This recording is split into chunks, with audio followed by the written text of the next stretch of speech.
I'm on Kylie's setup, and I thought that Kylie was just gorgeous, which is why she looks so good on her podcast. You're glowing, dude. You look great. The setup she's got a great setup. Really highlights her features. Kylie's going to look good regardless, but I think, I'm not going to lie, I think I look pretty good in this light.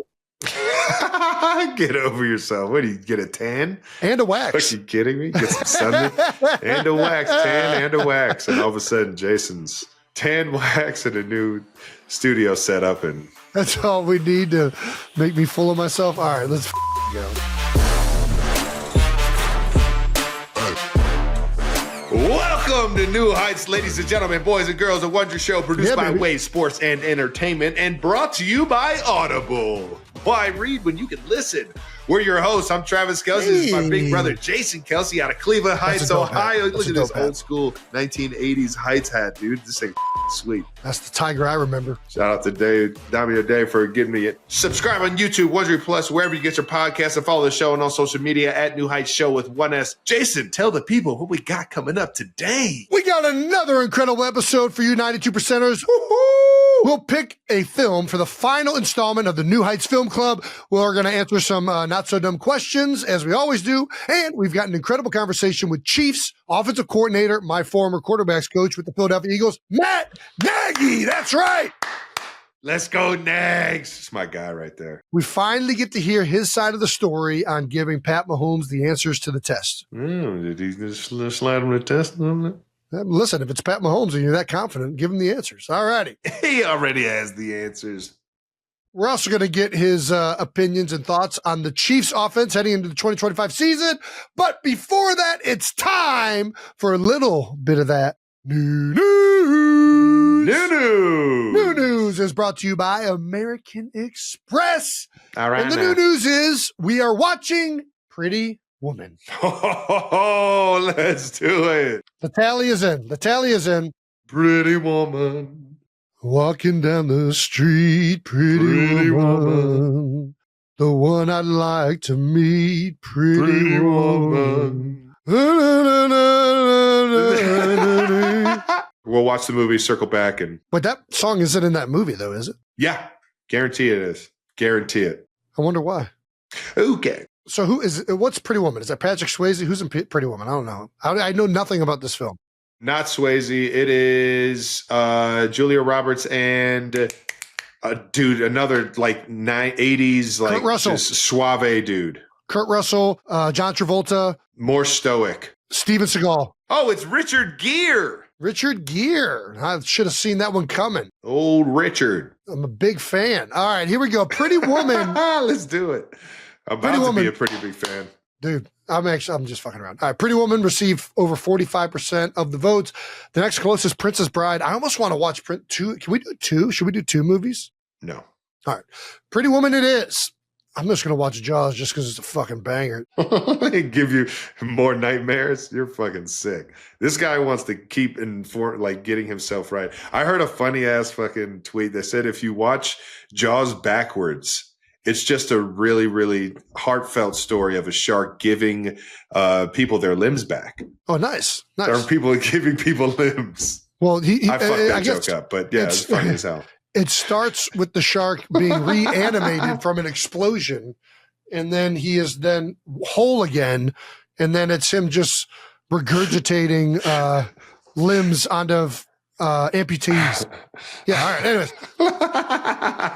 It's a magical shark. Yeah, there it is. Here it is. Oh, there we go. Agreeable Greg. There we go. Shout out to Agreeable Greg. Yeah, that's a good tweet. That's a good tweet. What does that look? Reminds me of the joke. What do you get if you play a country song backwards? You get your wife back, your house back. That's another good joke. Those are both good jokes. Pretty Woman it is. I'm going to watch Austin Powers then. If you're going to watch Jaws, I'm watching Austin Powers. Dude, I'm telling you, will you please, if we're not going to do Princess Bride this time, let's negate the whole vote and do Princess Bride for the next film club movie. It's a fucking incredible movie, and I'm upset that you haven't seen it, Travis. You'll love it. I'll watch Pretty Woman first. And all right, then fair enough. All right. Yeah, we wasted a lot of time getting here, but the 92%ers eventually selected Pretty Woman, which we will watch and review at one of the up-and-coming New Heights Film Club episodes. But thank you so much for helping us find these videos. Yeah, thank you, guys. Yeah, we're looking forward to this. I really am. I never know what to expect. I like watching movies. I love judging things. So prepare to be judged, Julia Roberts, by somebody who knows nothing about the film industry. Yeah, I can't wait to judge you, Richard. Gear. Some more new news. Travis attended the Patrick Bacon charity golf tournament. Nice. Yeah. Shout out to Patty Bakes. Shout out to Patty Bakes. Look at that forehead, man. You could put a fucking satellite dish on that thing. What does the funds of the Patty Bake golf tournament go towards? Yeah, so it's not the Patrick Bacon golf tournament. It's the Alex's Way Foundation golf tournament that my guy Patrick Bacon runs. Proud sponsor for City Insurance, which is the insurance company Patrick Bacon is in charge of. And well, that's awesome. Congrats out to Patty Bakes and everybody involved with that charity. That sounds tremendous. Happy for all those guys. Honestly, man, it's just cool to see everybody in my childhood and Bacon's life come together for a good cause. He had a family member pass away a few years ago, and they try and raise funds to help the awareness around it. And it's an awesome event, knowing how much of a slappy Bacon can be, but how much of a good guy he can be, and the beautiful family that is up there in Cleveland, Ohio, that it supports. And it was just dope. It was a fun outing up there at Sand Ridge, which I never gave enough credit for how beautiful it is up there on the east side of Cleveland. But it was a fun deal, man, and it was cool to see all the family and friends that we grew up around that I hadn't seen in such a long time. And posted a solid score. Shout out to Charlie Grace for keeping our score low, but that was a good deal, man.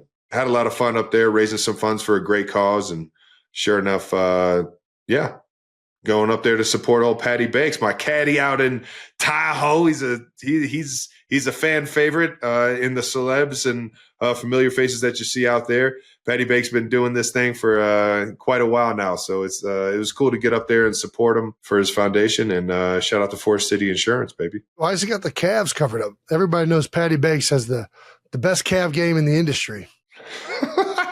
Those calves are what get him up and down that course out there in the altitude of Tahoe, baby.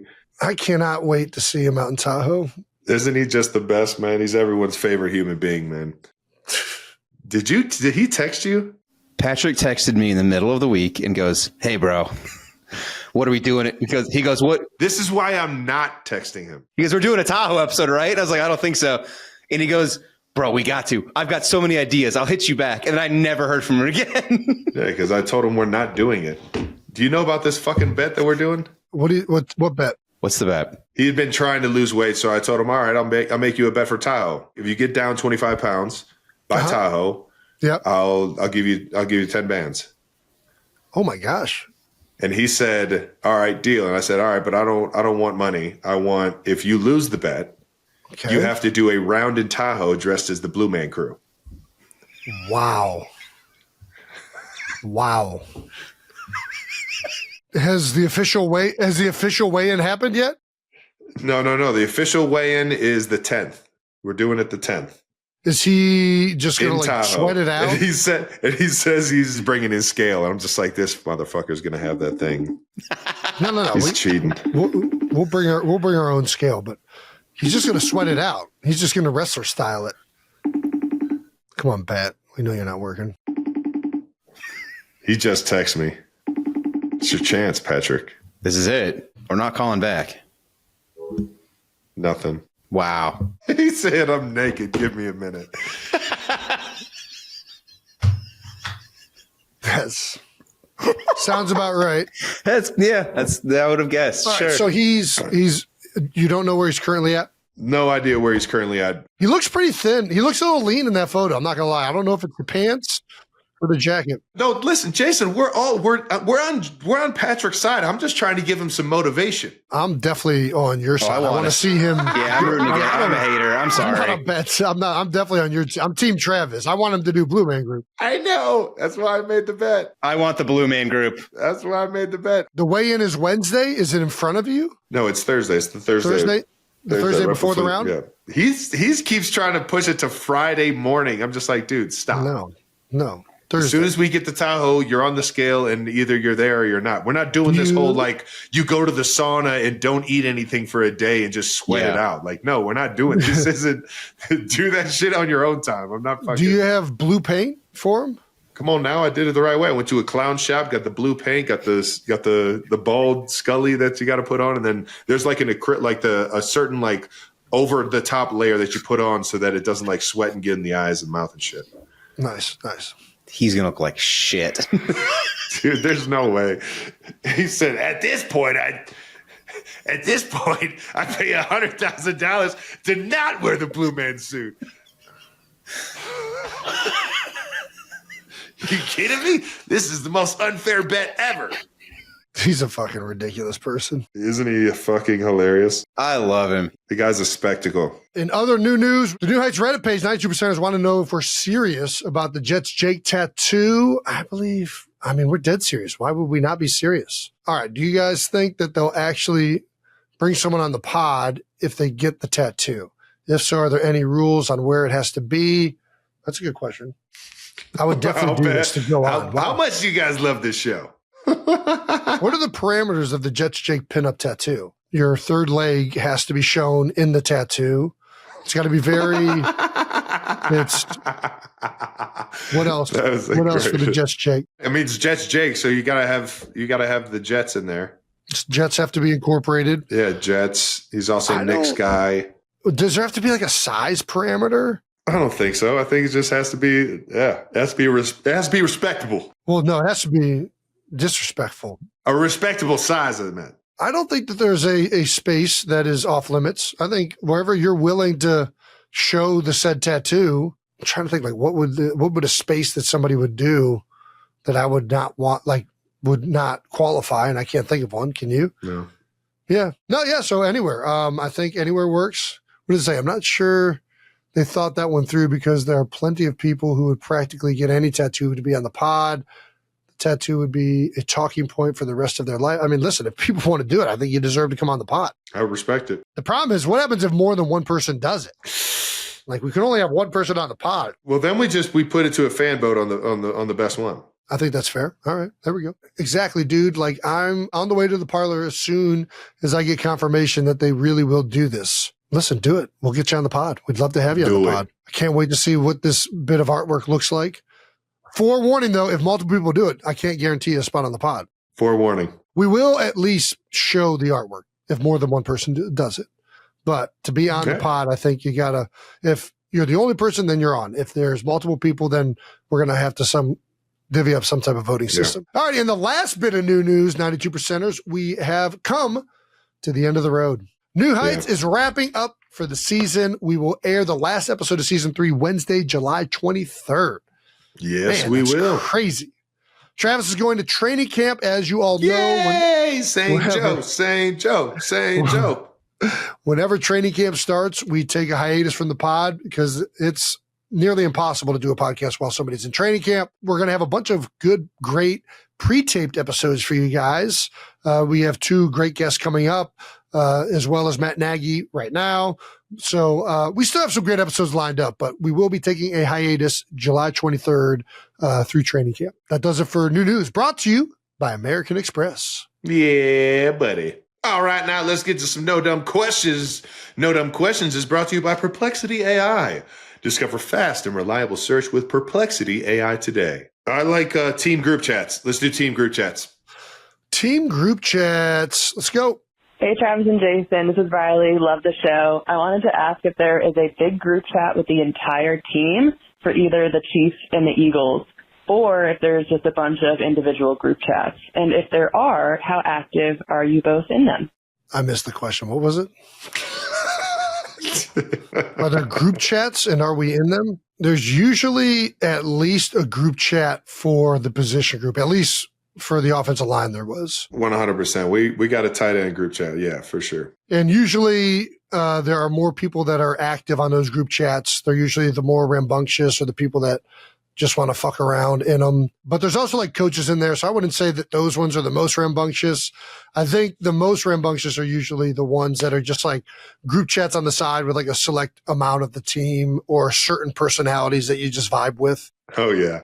Is that similar for you? 100%. Yeah. Coach Tommy Melvin, Coach Melvin, he's the one that kind of makes sure the group chat is has the right guys in there. You know what I mean? Because sometimes, you got a bubble guy and he's kind of off the practice squad, on the practice squad. You want to make sure that guy's in the loop and informed with everything that we got coming up. And the group chat is up to date with who's actually in the room. Yep. Coach Melvin does it for the tight end group. But like you said, man, I have so many different football group chats from my team now, from my team back in 2016. Right? Like the group chats they keep going up. And it's the same with college. I still have group chats with guys from college. Me and Jason are in a few. And it's just fun, man. It's always a blast catching up and just throwing the most absurd shit in the group chat. Yes, of course.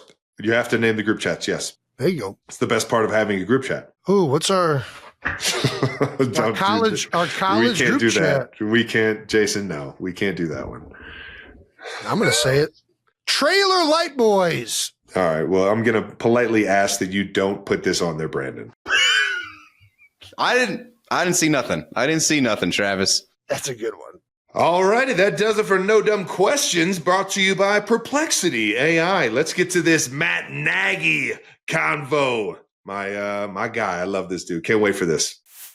Thank you to our presenting partner, Audible. Transform your everyday moments with Audible's immersive world of storytelling. From pulse-pounding adventures to life-changing insights from thought leaders, every listen opens new doors for your imagination. More than just entertainment, Audible becomes your companion for personal growth, boosting your mood, inspiring positive habits, and enriching your daily routine with every chapter. Dive into a universe of over 1 million titles, audiobooks, podcasts, and Audible originals all in one spot. While your favorite titles will always be there, why not explore new ones? Discover bestsellers, anticipate new releases, and extensive collection of content included with your membership. New editions arriving all the time. The best part? You can get your Audible fix while doing whatever. Stuck with chores, sweating it out on the run, crawling through traffic, boom! Instant entertainment upgrade. There's more to imagine when you listen. Sign up for a free 30-day Audible trial, and your first audiobook is free. Visit audible.com/newheights. Now a moment brought to you by American Express. What elevates a dining experience for you, Jason? Mayonnaise. Nice. With Amex Platinum, you get access to global dining access by Resy when you add your Platinum card to your Resy profile. You can experience some of the hottest restaurants with access to exclusive reservations and even be notified when hard-to-get reservations come up. That's the powerful backing of American Express. For full terms and to learn more, visit americanexpress.com/withAmex. All right, Nags, let's have some fun, big guy. Let's do it. Yeah, Jason, right, would you do the honors, my brother? Absolutely. All righty.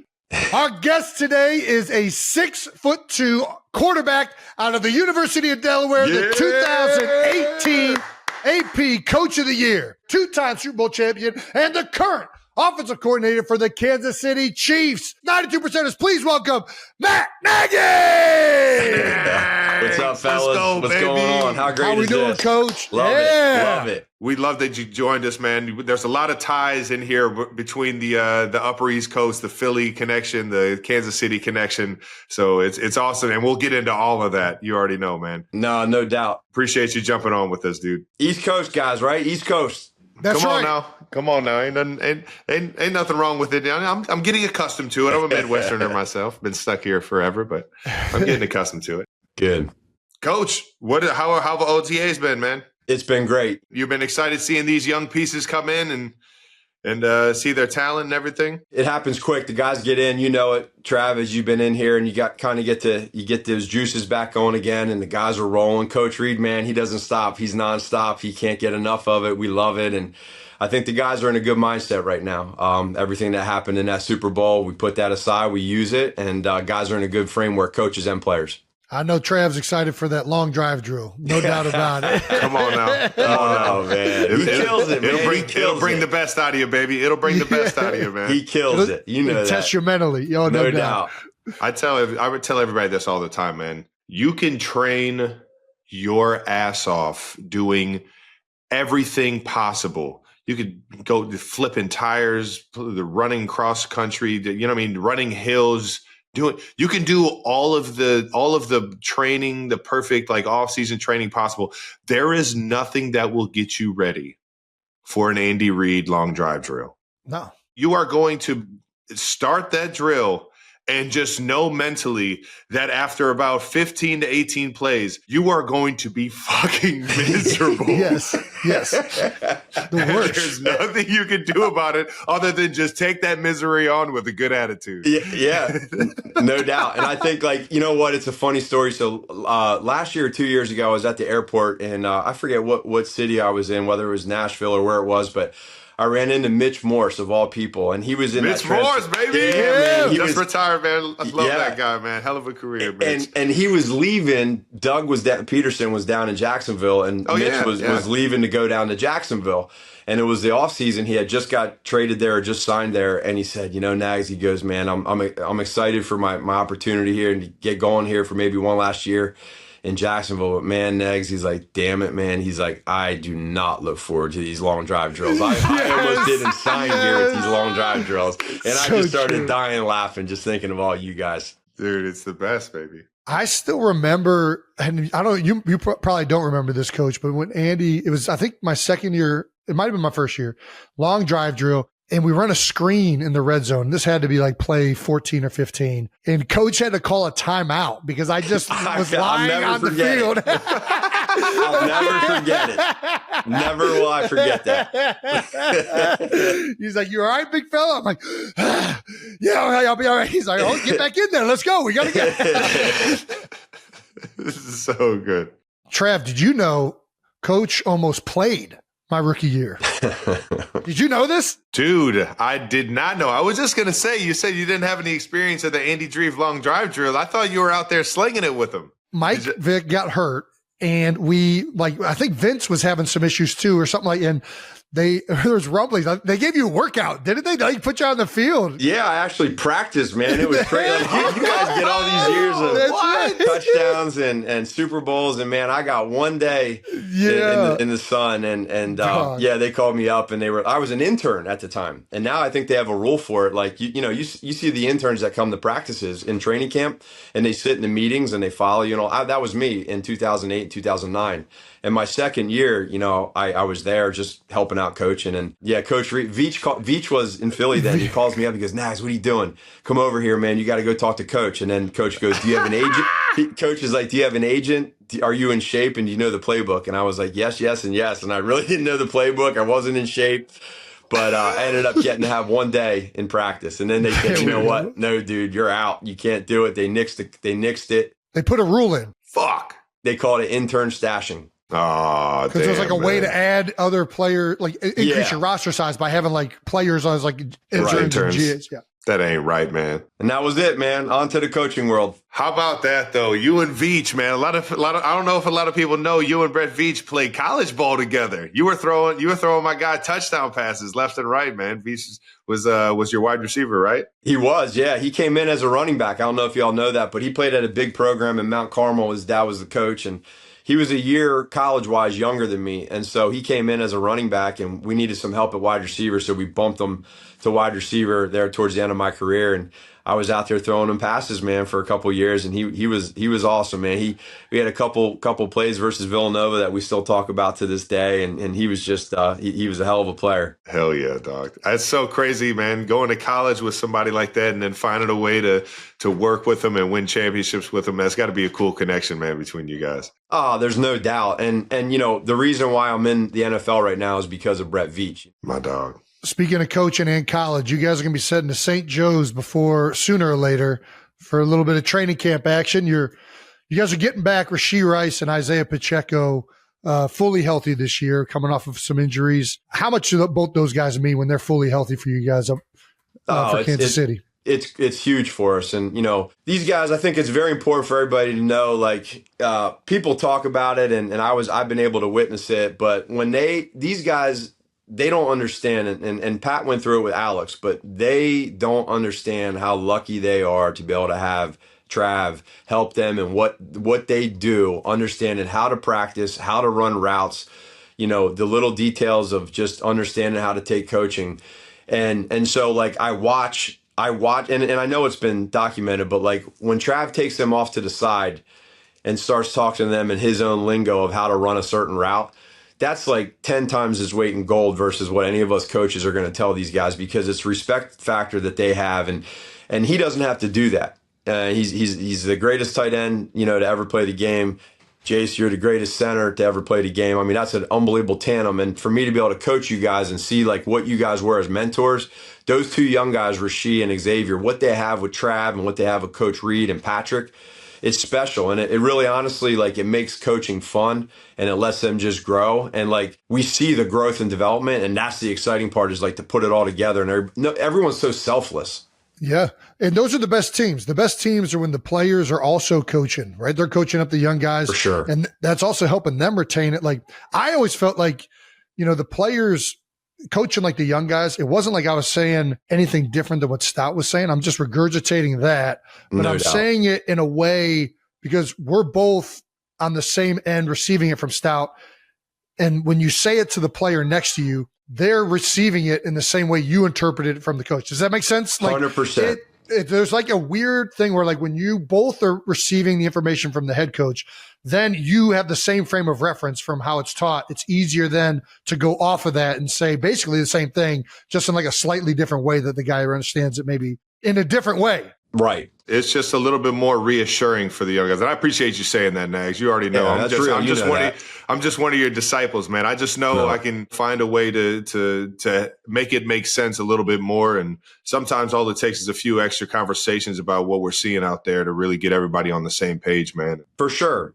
Absolutely. You keep mentioning a guy named Pat Mahomes, though. Yeah. And I know we need to clear something up here. We had old Patty Mahomes on the show, and he told us a story prior to his draft interview with the Chiefs that you gave him the keys to you gave him the answers? Did you give him answers to the test? Huh? You gave him the answers to the test, Max? Yeah, man. Fortunately, it ended up working out pretty good. I mean, Veach and I were, we knew how much Veach and Coach Reed liked them. And obviously I was in love with them too. So like you go into that process, and you guys know that whole deal with the combine and how it goes. But man, when you're convicted with somebody and you feel the way that we all did, I don't know. I guess it was better to ask for forgiveness than permission. One of those type of deals. I love it. Yeah, I'll never forget it, because we just sat back and we went through off to the side in the deal, like in between meetings throughout the day. It was the middle of the day. We actually talked a little bit through All Go Special, Trav. Come on now, baby. Just a little bit of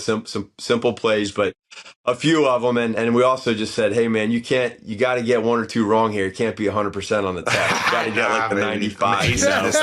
Yeah, it'll be obvious. It'll be obvious. Yeah, but he killed it in the deal, and I think it stayed pretty quiet for many years. And then I guess he's the one that busted it out a few years ago. Yeah, I love it. Fortunately, it ended up working out. Unbelievable, dog. Well, let me ask you this: what made you so confident that Pat was the guy coming out to be able to do that? Watching the tape, when we watch these players on tape, you sit there and you can't put the tape down. You just want to keep watching more and more and more. And as you're watching it, you just see the plays that he's making and these stupid throws that, he saw so much drop 8 in college. There was so much drop 8. So it was like, part of you was like, he's seeing all this drop 8. He's scrambling around, and, no one's better than him when he's outside the pocket running around. He can make special throws, and he was doing a lot of that. So the question was like, okay, what type of person is he? And, what's his, football IQ like? And does he love the game? And all the stuff, the intangible things. And so, like, as we all started watching more and more tape, we were like, Coach Reed and Veach and these guys were like, we gotta take these quarterbacks. We got to bring them into the room and spend like, a good 6 to 8 hours with each of these guys in that draft class. And really, we knew how much we loved the player, but bringing him in and just seeing him take it to the top with the person side of it was unbelievable. And like, you could just see like he was special, and you didn't know it until things were going to happen. But I mean, my gosh, like we were all on board. It was all conviction, and I just couldn't put the film down. He was just special. I hear you, man. I'm with you on the first time you meet him, man. That first, what's up, dog? That first, like, yo, it's good. It's like your family forever after you get that from him, man. He's such a good dude, and I already know he's gonna ace that part of the test every single time. And I'm sure the football IQ was already through the roof when he got in. The second that happened, the moment it happened, we were super excited. And, it was one of those deals where then he came in as a freshman, or excuse me, as a rookie with Alex, and it's like, and Alex taught me as a young position coach, he's one of the most special human beings and people in my life. And what he did for that room and for Patrick and for myself and coach, everybody, that year, we'll all never forget it. And I just could tell story after story of that season of how good he was to Patrick, and also how well Patrick came in. Like Patrick didn't come in trying to be like, hey, I'm the future guy. He came in the best teammate he could possibly be. No doubt. And it just took off. And I think But I'll say this though, a lot of the times that it's a two-way street, but the veteran in the room usually dictates how that goes. And because if the veteran is open to it and they embrace this opportunity to teach this young guy and to be a productive room, it usually goes well, right? Without a doubt. I mean, Alex is, because of how good Patrick is, people forget what Alex did in the time that he was here. Especially that year. Especially that year specifically. That year, because we all remember, because we kind of took it personal, everyone was calling Alex like a game manager, check down Charlie type guy. And go back to 17, his last year when Patrick was drafted. Go back and check out the numbers and tell us who had the highest downfield. Like, he didn't care. And Patrick or Alex was just killing it, man. And he's a winner. He's a hell of a person. And like you guys said, man, what he did for Patrick and for me as a coach, I mean, come on, man, that was unbelievable. As good as gold, baby. What he did for me as a professional, his aura in the facility and how he conducted himself as a professional gave me an understanding of what I needed to get better at. Sure. And it wasn't necessarily the attributes. It was, how am I organizing all this information? How am I making myself better Monday, Tuesday, Wednesday, Thursday? Like, how am I setting up that day on Tuesday? How am I setting up my day on Wednesday to understand the entire base game plan? You know what I mean? Right. Watching Alex and just talking to him about football, he gave you that confidence and understanding that he knew everything he could possibly need to know about the defense he was playing. And when you have that trust in not only the guy that's slinging the ball around, but when you have that trust in somebody next to you, Mitchell Schwartz was the exact same way. Somebody that I knew he knew the answers to the test, because he was so smart and he understood defenses like that. And Alex, I would just go up to him and talk to him about pointless backside of the routes where I knew when it was zone, he was going to the 3x side. And I would just be in my mind like, hey, like, is there ever a chance you're kind of like peeking back here 1-0? You know what I mean? I would just go up to him and just ask him questions, trying not to be annoying with it. But I just love talking ball with the guy. And he made me such a better player by just giving me just free wisdom, man. Yeah. That's awesome. And he had so much common sense too. Some guys are super smart. He's super smart, really intelligent, high football kid. Yeah. But he also had the self-awareness of common sense, of understanding why he did certain things. And I think to me, that's your perspective, Trav, and Pat has his own. But for me, I was a first-year quarterback coach in 2013. And the quarterback that we traded for to come into the Chiefs was Alex, his first year from San Fran. Smitty, yeah. He had 6 or 7 different coordinators at that time. He forgot more football than I knew. So me coming in to try to coach him, that wasn't easy. But again, he was able to learn how to trust me over time, and me, just try to kind of ease my way into it. Man, I'm just so indebted to Alex, man. He's just a special, special person. I do got to ask this though. Back on Patty Mahomes, from that rookie year, you had your run in Chicago, and you've come back between that first year and the years now. Where do you think he's changed the most in terms of how he progressed his game from that first year? Without a doubt, his protections. He came in his rookie year in 17 and really, he was just learning how to call plays. He was all no huddle. So take a snap under center, rookie year, understanding, coverages on the back end, protections. But now, you guys know how we do those walkthroughs in the morning. And as in 18, 19, 20, 21, those years where, everything was just, you guys were clicking, and he was learning through the coaches I talked to and through him, the protections. If he didn't get the protections right, it didn't matter.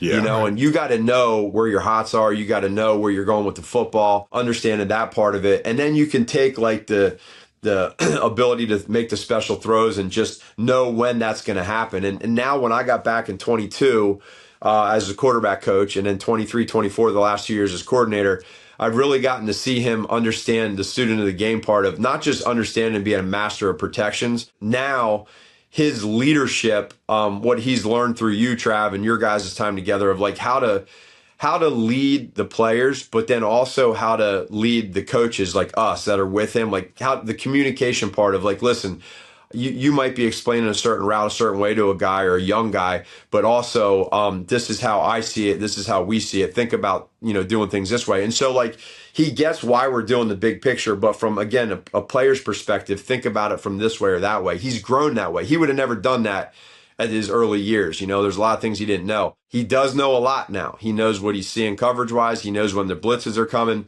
And sometimes, it's our job as coaches to make sure that we don't let that get in the way. But he's grown in so many different areas. But probably the biggest part is the change he hasn't done. He's never changed as like, he's such a good person and he still competes every single day. It's Patty Mahomes, baby. And everything he does is Patty Mahomes is 100% all the time. And he's just special. He's in a great place. Jason played with my guy Gardner Minshew. What was it, 2 years ago? Brother, great dude, great dude. Guy. How's Minshew been in the QB room? He's sparking it up, or is he's playing it cool right now? So when he first came in day one, he started. It was funny. He basically pulled a prank on our quarterback coach with asking where the quarterback room was at on Girardi. Man, he was messing with him he got him the first day, just messing with him, and it was one of the D's jokes. So he asked him where room 4. He came in and he's like, man, they told me the quarterback room is in 4D. Like I couldn't figure out where. And Girardi kind of looked at him like, what are you talking about? And he goes, 4Ds. So it's just like, and he kind of swiveled his hips a little bit, and he's kind of. It was a good icebreaker. I'll say that for Girardi, but he's been really good, man. He understands the game. He's smart. He's just a great guy, and I think like in the room, he understands where we're at. He understands where he wants to go, and man, he is a character, but he also knows when to lock in and really get serious. He's studying all the time. For sure. Oh, he's a pro. Yeah, he's a pro. I got to ask you, offensive line. Mm-hmm. You drafted Josh Simmons. This kid looked incredible at Ohio State.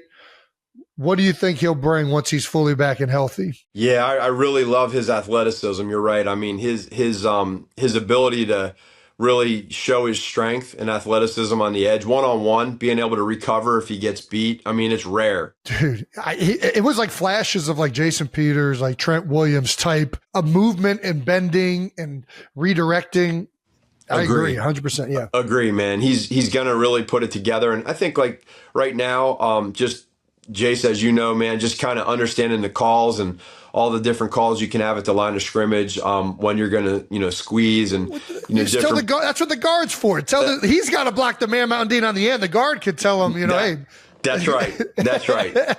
So he's really, really been locked in, though. It's been great to see him like in meetings and out of practice. He's almost sometimes a little bit too serious because he's really locked in. It's good to see. That's what blew me away was everybody's talking about how athletic he is, and you see that immediately.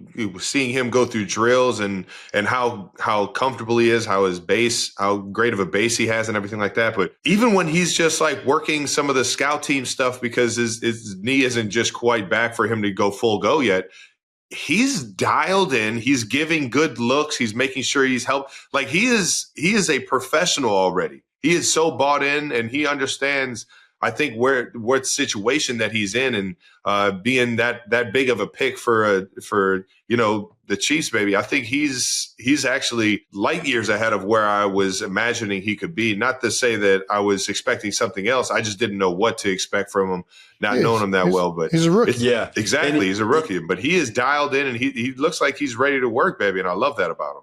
He is dialed in. I will say this though, and I gotta. You know, Trav, I don't know if I've ever told you this story. Maybe I have, but the one difference, and back in 2011, I do remember a sixth round draft pick coming in as a rookie. And I got to tell you this story. I don't know if Simmons has this in him right now, but I'll never forget it for all my life. So I'm a quality control coach, and we're in training camp in Philadelphia, and it's in the evening, and we're kind of in the middle of camp. Guys are tired, they're pissed off, angry, whatever, but getting ready to do a little learning at nighttime in the installs. We're having a special teams meeting at around 6:00 at night. So everyone's in the special teams room, most of the team. And then there's a bunch of quarterbacks and quarterback coaches and assistants and some guys that aren't in there that are just kind of hanging out in the hallway. And all of a sudden you just hear this cursing and freaking out and yelling. And it's this, all of a sudden, out running up the steps, these doors pop open, and this big grizzly bear just pops out of nowhere and just starts MFing everybody and just starts pounding on the special teams in the middle of the meeting. Yeah. He's pounding on the special teams door, pops it open, and is just like, who the F who messed with my car? You toilet papered my car, you stuck a banana in the pipe, you saran wrapped it, who the F did it? And all these guys are in the middle of a special teams meeting, turn around, what are we talking about? Here's a rookie interrupting the team special teams room, wanting to kill somebody for messing with his car in the middle of training camp. And we looked at each other to the side as coaches, we go, are you freaking kidding me? We got somebody here, man. This guy's freaking psycho. That's good. Fucking around. I like that was a positive. Yeah, That's I know good. you remember that. Oh, you kidding me? I definitely don't forget that. That was wild. That was, I was hit the door first, and Avant came out afterwards, and he was like, man, I thought somebody was shooting a gun out here. I thought there was gunshots going. It was just you hitting the door. And I was like, I'll never forget it, man. I always tell all the rookies that. I remember him telling me that story when I was at Cincinnati. He was like, yeah, man, somebody fucked with my car, and I swear to God, if I find out who it is, I'm going to kill him. And I'm just like, dude, you're a rookie. And all we chill. care about as coaches was we just loved it. We're like, yeah, we got a guy. 6th round, we got him. He's fired up. That's awesome. Sometimes you just got to show you're a little nuts, man. Yeah. I didn't have an issue with that. Don't take it there. It's easy when you're nuts. That's right. No doubt. Thank you to our partner, Boar's Head. Listen up, food lovers, because we're about to talk about some serious summer entertainment. That's right. Just because your 4th of July celebration is over doesn't mean the end of summer entertaining. There's still pool parties, picnics, and get-togethers. When you're hosting, you got to bring your A game, and that's where our friends at Boar's Head can help. These guys have been crushing the premium cheese and deli meats games for over 120 years. Picture this, an epic charcuterie board with their specialty meats and cheeses, plus their new premium olive collection to complete the spread. Or a killer sandwich platter, including their gourmet condiments. But wait! There's more! The hummus line! Their newest sweet barbecue and basil pesto flavors will have your guests begging for your entertaining secrets. Ooh, what's your secret, Jason, to hosting a great party during the summer? It's Boar's Head, obviously. Well, now I know. And now that I'm going to throw a party, I'm going to get some Boar's Head. Whether you're throwing a party or just chilling with friends, make it special with Boar's Head. Discover the craftsmanship behind every bite at your local Boar's Head deli counter. Boar's Head, committed to craft since 1905. Thank you to our sponsor, Hellman's. Okay, can we talk a little mayo for a sec, if you don't mind? I know there are fellow mayo lovers out there nodding right now, just like me. We've all got that one friend. You know the one who I'm talking about, who makes the face when they see us enjoying our mayo, eating our mayo. But here's the thing. These mayo skeptics haven't even tried the good stuff yet. Ha ha! We're talking about Hellman's spicy mayo. If spicy is not your jam, they also have garlic aioli, chipotle mayo, and even Italian herb blend. That doesn't sound good to you, Travis? Hellman's is on a mission here, and that's why we're challenging all the mayo skeptics out there to eat their words. Trav, you're first up. These flavors are going to convert even the biggest mayo doubters. Come on, watching someone go from, mayo to, okay, this is actually amazing. Might be the best thing ever. So, who's ready to spread the good word about flavored mayo?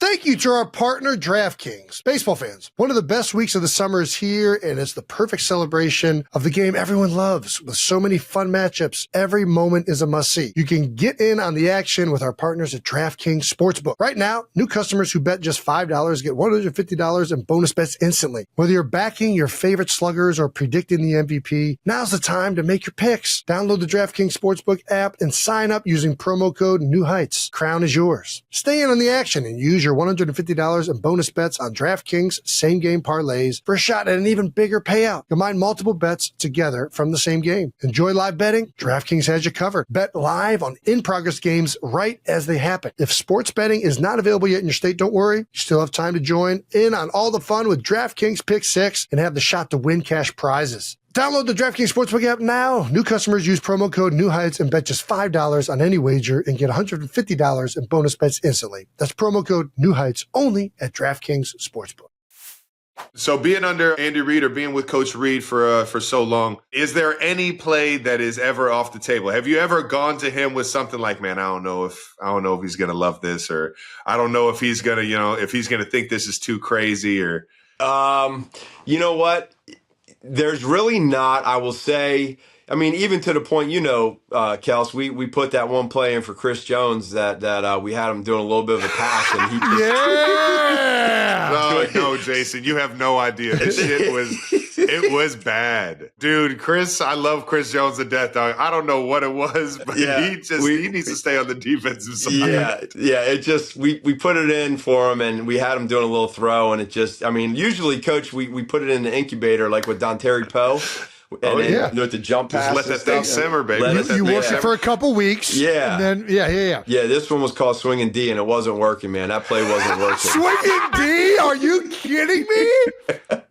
That is amazing. It had the name. Oh, my gosh. It had the reference. It didn't work. We ran it. He would check, and it was a throw to me. Every single throw was like 5 yards behind me at my feet. I'm just like, Coach, I don't think this is going to work. It got canned. It lasted about 2 weeks, and that Swinging D went out, so no more of that. That was gone. But that's about the only one. Coach, man. And when you guys come up with the stuff, it means so much more for him, and he likes it and stamps it so much better when you guys do your creativity. So that's the best part. I still got one in my back pocket. I just might need to just put it on a little note card and just shove it under his door one of these days, man. Make sure he gets to him. You got to get it on his whiteboard there, and he gets that beautiful mind going in his whiteboard, man. And you don't know what pops up. There you go.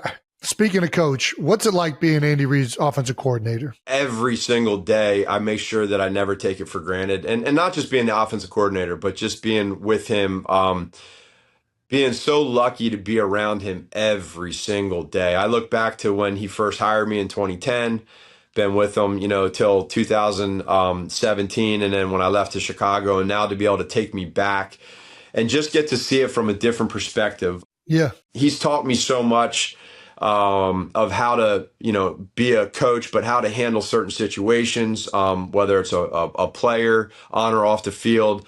We talk so much life stuff too, that probably a lot of people don't know or understand in the coaching world. I mean, it's a lot of X's and O's, but we're together a lot. And so he's given me a lot of fatherly lessons of like how to understand, with me having 4 boys, and as they're growing up, things that I can do to help out and be better. And and I think this is one of the greatest coaches to ever coach in NFL history. Yeah. And I don't ever take that for granted. So I'm still trying to take in when he gives me a note on a simple play that we've been doing for 15 years. I don't want to forget that part of it. Or if he gives me a coaching point of, how to coach a coach, right? And how to handle a situation, on how to do an install. What am I doing? Am I saying a few words, too many, little things like that. Absolutely. He's always trying to make us better. And Trav, being together all these years, whether it's a certain route or whatever, or the blocking technique, he's always going to just try to help you out. And it's all for one common denominator, as you know too, Jace, more than anybody.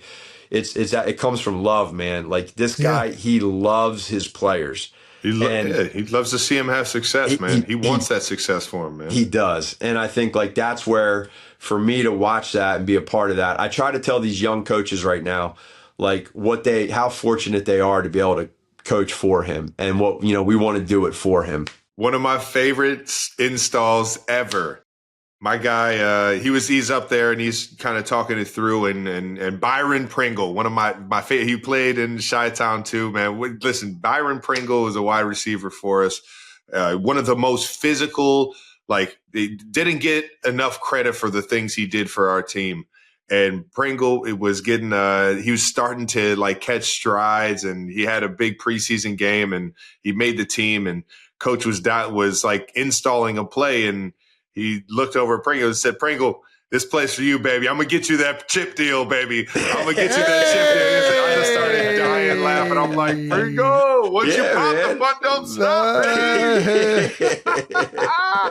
Oh, man. And he did. He probably did. It probably worked. Do you have any favorite, Andy, story before we move on from Coach? Gosh, there's so many of them. Gosh, I'm getting caught off guard right now. The one story that occurred in my first stint here in 20, I think it was 16 or 17. It was like a Tuesday night, we're game planning. And every evening, Coach and I will go at around 5 o'clock and we'll go down to the kitchen, cafeteria, and we'll sit down in between our break for half an hour and we'll grab some food. And we've done it for many, many years. And so it was about a 5:30 on a Tuesday. We're in between. It's just Coach and I in the cafeteria, and it happened to be a steak night. So we're sitting there and he's eating his steak, and he kind of all of a sudden, I get up and I walk over to the trash can to throw something away, and I look over to the table and I see him kind of like sneezing. And I'm like, "Man, Coach is sneezing. Oh, he'll be all right." And he just keeps sneezing. And I'm sitting there, and then he stands up, and I'm like looking, I'm like, "Yeah, I don't want to bother him. He's sneezing. I'll let him go." And all of a sudden he kind of like stops like coughing and choking, and I'm like, the guy's choking, like he's choking, like I'm not, I gotta go, and he stopped, and he's like, "Oh man," he looks at me and he's like, "Man," I go, "Oh, Coach, I thought you were sneezing." He goes, "No, I was choking on a piece of steak." And I go, "What?" I go, like, "I thought you were sneezing. I didn't know what was going on." And so here it is, like, I'm such an idiot because I'm trying to be polite and like not bother him for sneezing, but the guy is choking on a piece of steak, and it's just me and him. If he goes down, it's totally my fault. You had a chance to Heimlich maneuver Andy Reid. I've never done it ever, and I could have just got him and just and that would have been quite the story. But thank God he saved himself. There you go. Thank goodness. Thank goodness. Yeah. Before we move along from just coaching in general, from your time learning under Coach Reid and then the time in Chi-Town, from going from, offensive coordinator and everything, you were even dialing up plays that last year with Smitty and everything. Yeah. What was the biggest difference in leading both sides of the ball and being that head coach in Chicago than it was just being a coordinator? Like, what do you think that biggest difference was? 100% the relationships with the entire team. So the defense and the special teams, and then making sure that those guys know I have the pulse of who they are and what's going on. And so, like in 2018, when we got to Chicago, there just wasn't a lot of energy. They needed a little bit of positivity going around. And I think like what we had to do was create that culture. And the only way you do that is by winning. But you got to build trust, and you got to build relationships with the players so they do trust you. And the only way to do that is to be around them. Like, you can sit there and talk X's and O's all you want, but if you're not around them and they don't know who you are and you don't know who they are, it won't work. And I think like for me, my best time to do that was to jump into meetings where I couldn't do that as a coordinator, So like as a head coach, I can jump into the special teams meeting. I can jump into Coach Fangio's defensive meetings. And then when we're out stretching, like I would walk around and talk to all the defensive guys. And then I would meet with some of the guys one-on-one and try to build a rapport with those leaders. And I think like, as the 3 years after that went on till 2021, where I look back and reflect and say, man, I wish I would have done this better. It's staying on top of those relationships that we built. And, new players come in, old players leave.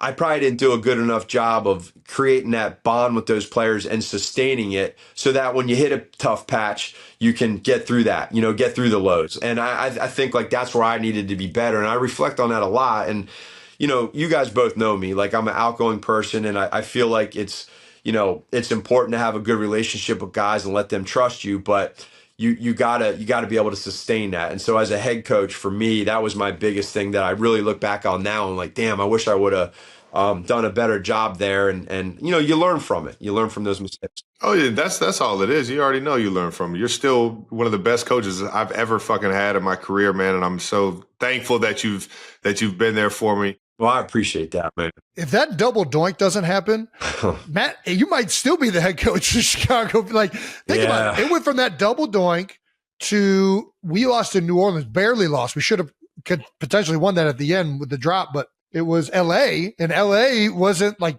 I don't know. You guys were rolling towards the end of the year there. The defense was good. Rolling, baby. We were rolling. You're right. And I mean, you look at it, and then in 2019, we went 500, and then in 2020, same thing. We made the playoffs and played, lost to the Saints in the playoffs. And then in 2021, we fell off. So again, the competitor in me, you want to be better, but I got to use that to learn it to be better. And everything happens for a reason, man. And get to be back here with Trav and coaching these guys and win some Super Bowls. And I'm going to learn from it. But I appreciate y'all. We're still having fun, baby. Yeah. I do want to ask you one question from that game.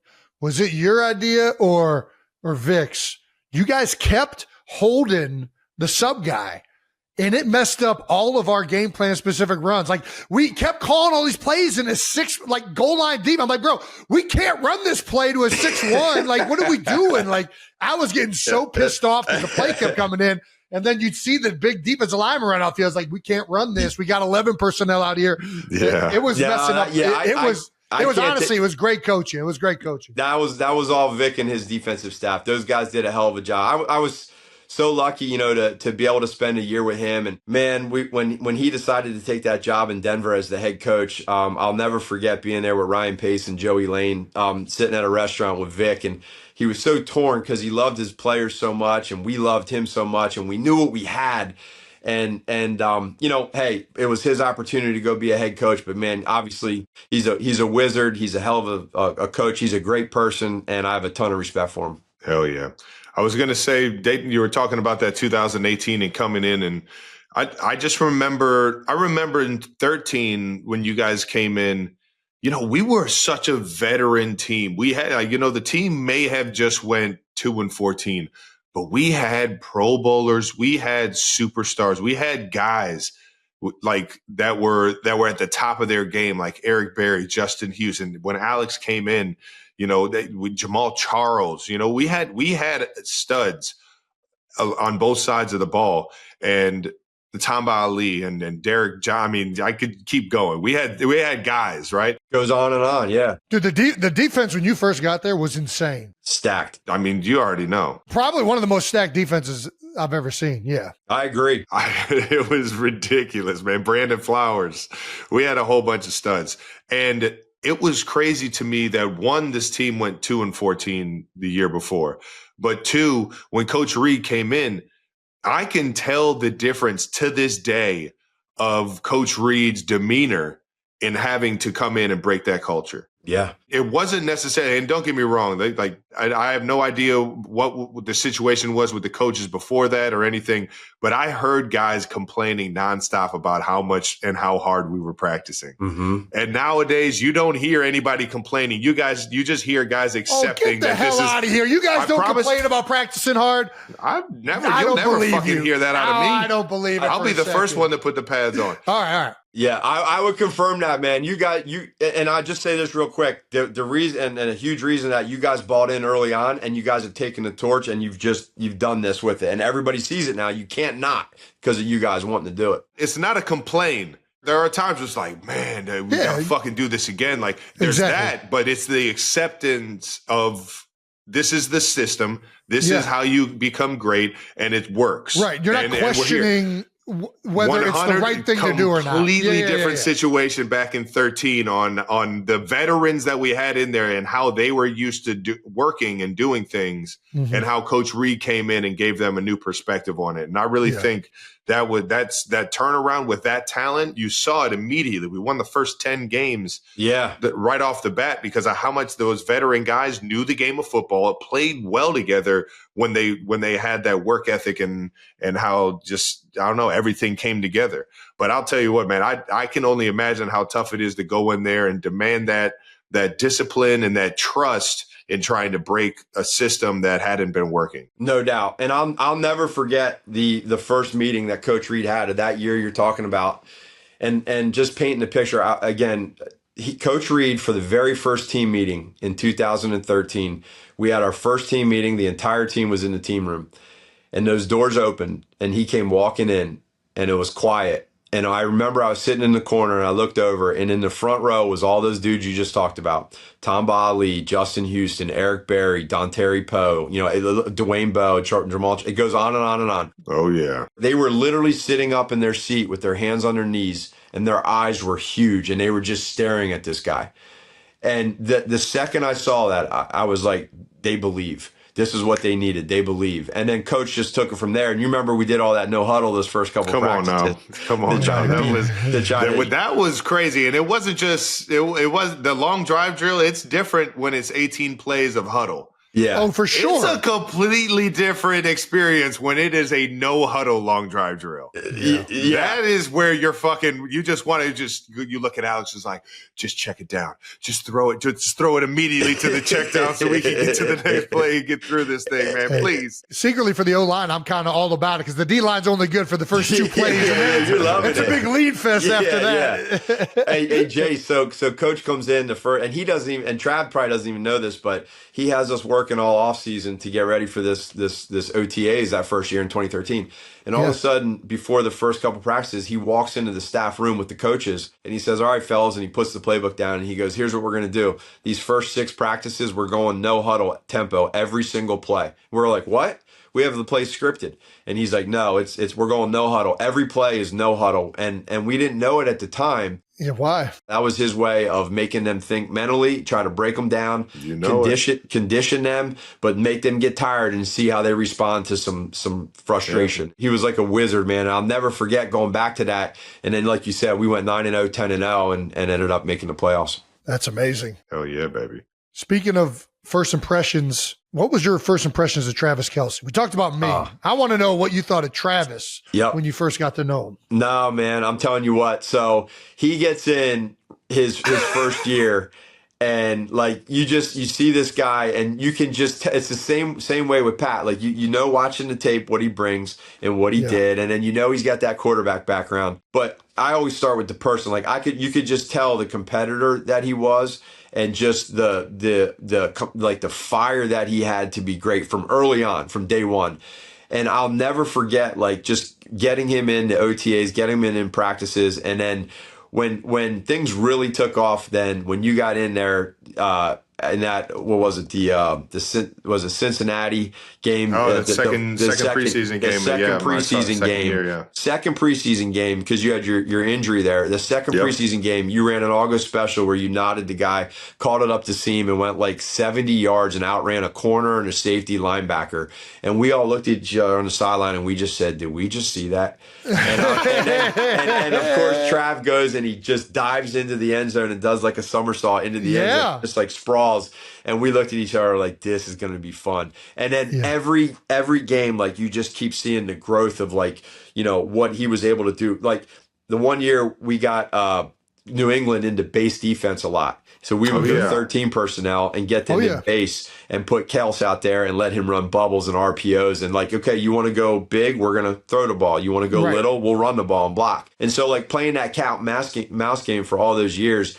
But like just to see now, I mean, this man, he has routes that are named after him. I go and talk to these college coaches, and they're like, "Man, we're running the Kelce route." And I'm like, "What the hell is the Kelce route?" That's what I want to know. They start showing all these routes, and I'm like, "Oh yeah, that's this route here." But man, he just put, and then we talk about like 7 different routes we have in the playbook, and Kelce puts his own spin on it, and it's just like it's rare. There's no one else like it, and him and Pat, what they've done. Is just, and then you put the fire, the competitiveness, the loyalty, the trust, the love, the passion, like everything about that, you know, Jace, I mean, you guys are blood, man. You know what I mean? So it's like, it's just, it's makes you such a good coach. I love it. Man, I'll tell you what. I'll ask you about Jason, but you already told us your first impression of him was him being a fucking psychopath. You knew exactly what you had in your back pocket. Psycho. But, it was always with Jace, it was, here's a guy that comes in, 6th round draft pick that comes in, but you could tell right away he had so much damn trust in his ability and who he was, and he was going to outwork everybody. He was going to be so coachable, and he was just going to fight you to the end, man. He was going to fight you literally. And that's what you both have. Like, you both have that. And it's like, that's a DNA thing. Not all kids have that. You guys have it. And to do what you've done, like for your parents raising you the way they have, like the bond and the kinship that y'all have. But watching you, I was, I'm like Coach Reed on a lower level. I got to see both of you come in as rookies. I got to be with you guys, throughout this journey. And I'm so lucky because you guys took it to the max. And not only that, but like, I'm real big on just being yourself in this journey, and you guys are yourselves. Like you show your emotions. You love each other, man. You're there for each other. I'll never forget after that Super Bowl when we won against you guys the first time. Like, I'll never forget that hug and that embrace and that look that you both had for each other. And like, it's powerful. And like, here it is to this day, what y'all are doing. It's just, I'm lucky to be able to know y'all. And I love you guys, man. You guys are special. So it's not to get all sappy on here, man, but I just got so much respect and a lot of love for y'all. Come on, baby. You already know we're emotional sons of bitches. No doubt. Let's jump into it. This is one of our last segments, but one of our favorite segments. We got to ask, but you don't have to answer, Nags. You can tell us to fuck off. You can just tell us to kick rocks if you don't want to answer these. All right. Who is the toughest defensive player to game plan for in your career, in your coaching career? Who have you like watched on film and just like, man, I don't know how we're going to deal with this guy? Yeah. In all the career, huh? I'm going to stay somewhat current, and I'm just going to give a ton of respect to Max Crosby, man. I mean, Max. he's just, I mean, he's all over the place. I mean, Kelce, there's times where they put him out and butched you like out by the sideline. Man. And that's okay. Oh, wait, and you want to talk about a guy that'll fight you to the fucking end. Yeah. It doesn't matter what that score is. Max is coming off the ball, and he's going to fucking punch you in the mouth, man. Yeah, I love competing against that dude, but you're right. He's unstoppable, man. He's one of the hardest to ever fucking game plan for. Yeah, and I go back to the Philly days, and some of those rushes that we used to see from some of that Giants defensive line and the Cowboys with DeMarcus Ware back in the day. I mean, it was, my gosh, yeah, right. I mean, and the guys on the inside, there's so many, but just because I'm so current right now and losing my train of thought, that's probably Crosby's early on there. There you go. All right. Do you still keep the BU on the play sheet? No, I don't. And no other reason because I did that in Chicago and I haven't done that here, but I do use that every single day, man. I live by that thing. Oh yeah. I hear it every day. My oldest son, man, he told me that, and that's something that at the time a 15-year-old told me, and I'll never, I think that's powerful, man. Just be yourself. Don't try to be someone different. And that's something that Andy has always preached. That's one of the things I've always loved about Andy everywhere he's been. He wants guys to be their personality show, wants them to like genuinely be themselves. So I think I'm with you 100% on that. Yeah. That's the beautiful thing of a team. I love how Coach Reed says this, and then he has all these rules that you gotta like abide by, like tuck your shirt in. And, it's show your personalities within the confines of the team. I finally figured out why he does all these things, and yeah, he has like kind of that understanding of the military and how everybody has to, present themselves the right way and have that discipline aspect of like being one unit. You know what I mean? There's reasonings to it. You guys know he doesn't miss a thing either. Like he sees everything in training camp and practice. Like everybody, he sees periph on everything, no matter who you are. Man. It could be just when you don't think he's looking, man. Yeah, and my first year, I was back doing the cards in the back end, and I had a hat on, and I had a pencil in my ear, and I heard this whistle and I'm a first year coach, and I hear this whistle, and I'm like, and I don't react, and I hear it again. I look, and he's looking at me, and he points to here, and he goes like this, get rid of the pencil. That was in 2010. Never again in my life was there ever a pencil in my hat. Never. There never will be. Wow. So good, man. You gave Bears new head coach Ben Johnson this advice: win and beat the Packers. Mm-hmm. What's the best coaching advice you've ever received? The best coaching advice I've ever received was win and beat the Packers. Who told you that one? It was Coach Ditka. Ditka. Yeah. Baby. Yeah.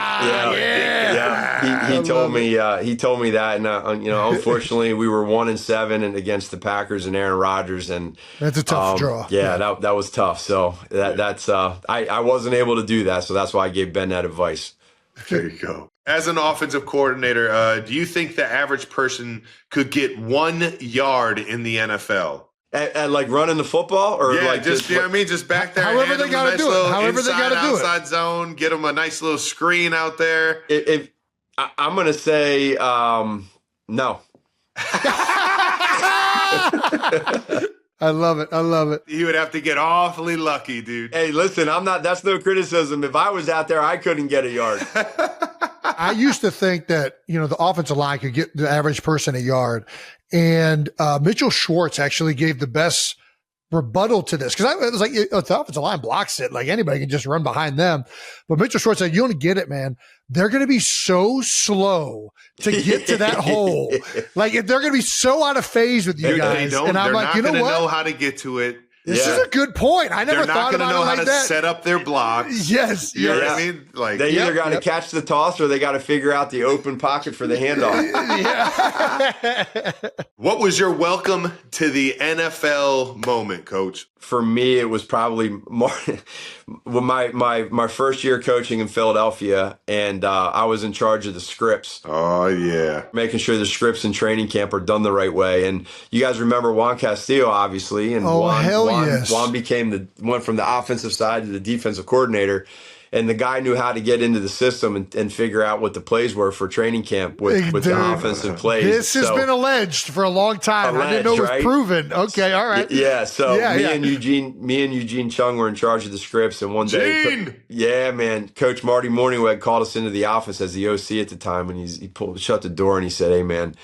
And he just read us the riot act about not letting how the heck are you going to let Juan get into the system and see our plays? This is BS. This doesn't happen. And I mean, I'm talking about he chewed our asses out. And we walked out of there and I'm like, I have one job to make sure that the defense doesn't get the script. So now like we have such a high tech system right now, like you're not finding what plays we're doing. Like Spags isn't finding training camp scripts anymore. Like we got our quality control guys ready, but that was my welcome into the NFL. I was like, man, I got to get this right. So good. I will say this is always alleged though. Like every time the defense is kicking our tails, the coaches got the script. How do you know? The script. Oh, you just know you're going to be in split double A against this exact play. Like it's like that's always right, fun man. in training camp. No doubt. Let me ask you this: it's not on here, but I'm just curious.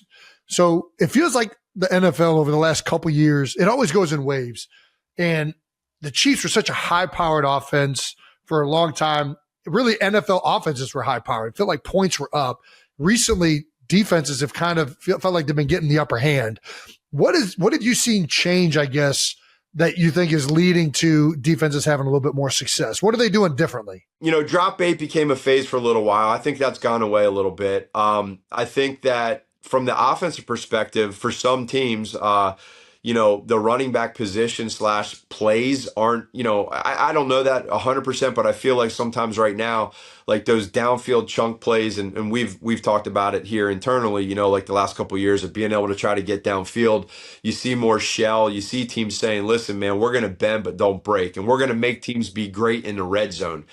And I think like, when you look back at the coverage schemes from these defensive coordinators back in the day, 10 years ago, even just 15, 12, 10 years ago, it was much more single high. It was more predictable to understand what they were in. And now you're seeing all these crazy different fronts and adjustments and blitz and back end stuff that, you want to be able to try to take shots downfield. Sometimes they're not going to let you, but it's real. It's there. And I think that right now teams are okay with like saying, you're not going to go downfield and then we're going to make you be great in the red zone and self-inflict with turnovers, penalties, etc. So it is the league's cyclical. I mean, it's always kind of changing and maybe the run game comes back for more and there's bigger runs there. And then it brings more guys in the box to take shots. But that's what I feel like. Nice. All right. Makes sense, baby. Makes a lot of sense to me. 92% is one of my favorite coaches of all time, baby. Matt Nagy, thank you for joining us, I brother. appreciate you, man. You guys You're are the best. dog. Coach, thanks so much for joining us. Yeah, man. Appreciate the time, dog. Appreciate the stories. Appreciate y'all, man. I'm just lucky. Appreciate y'all. We'll see you in a few weeks at minicamp, Coach. You got Get it, back man. after this thing. That wraps up another episode of New Heights, guys. Thanks to Matt Nagy for joining us on the show. Make sure you're subscribed on YouTube to the New Heights channel and follow New Heights on the Wondery app or wherever you get your podcasts. You can listen to new episodes of New Heights early and ad-free right now by joining Wondery Plus on the Wondery app or on Apple Podcasts.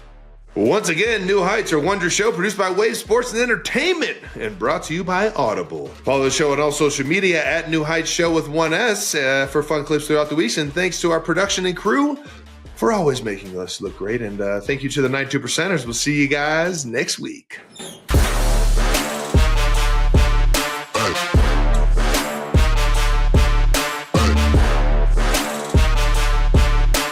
Why are we watching this again? I'm kind of proud of it, though. With the sound, Dude, it looks you pretty should good. be proud. Oh my God. Hey, run.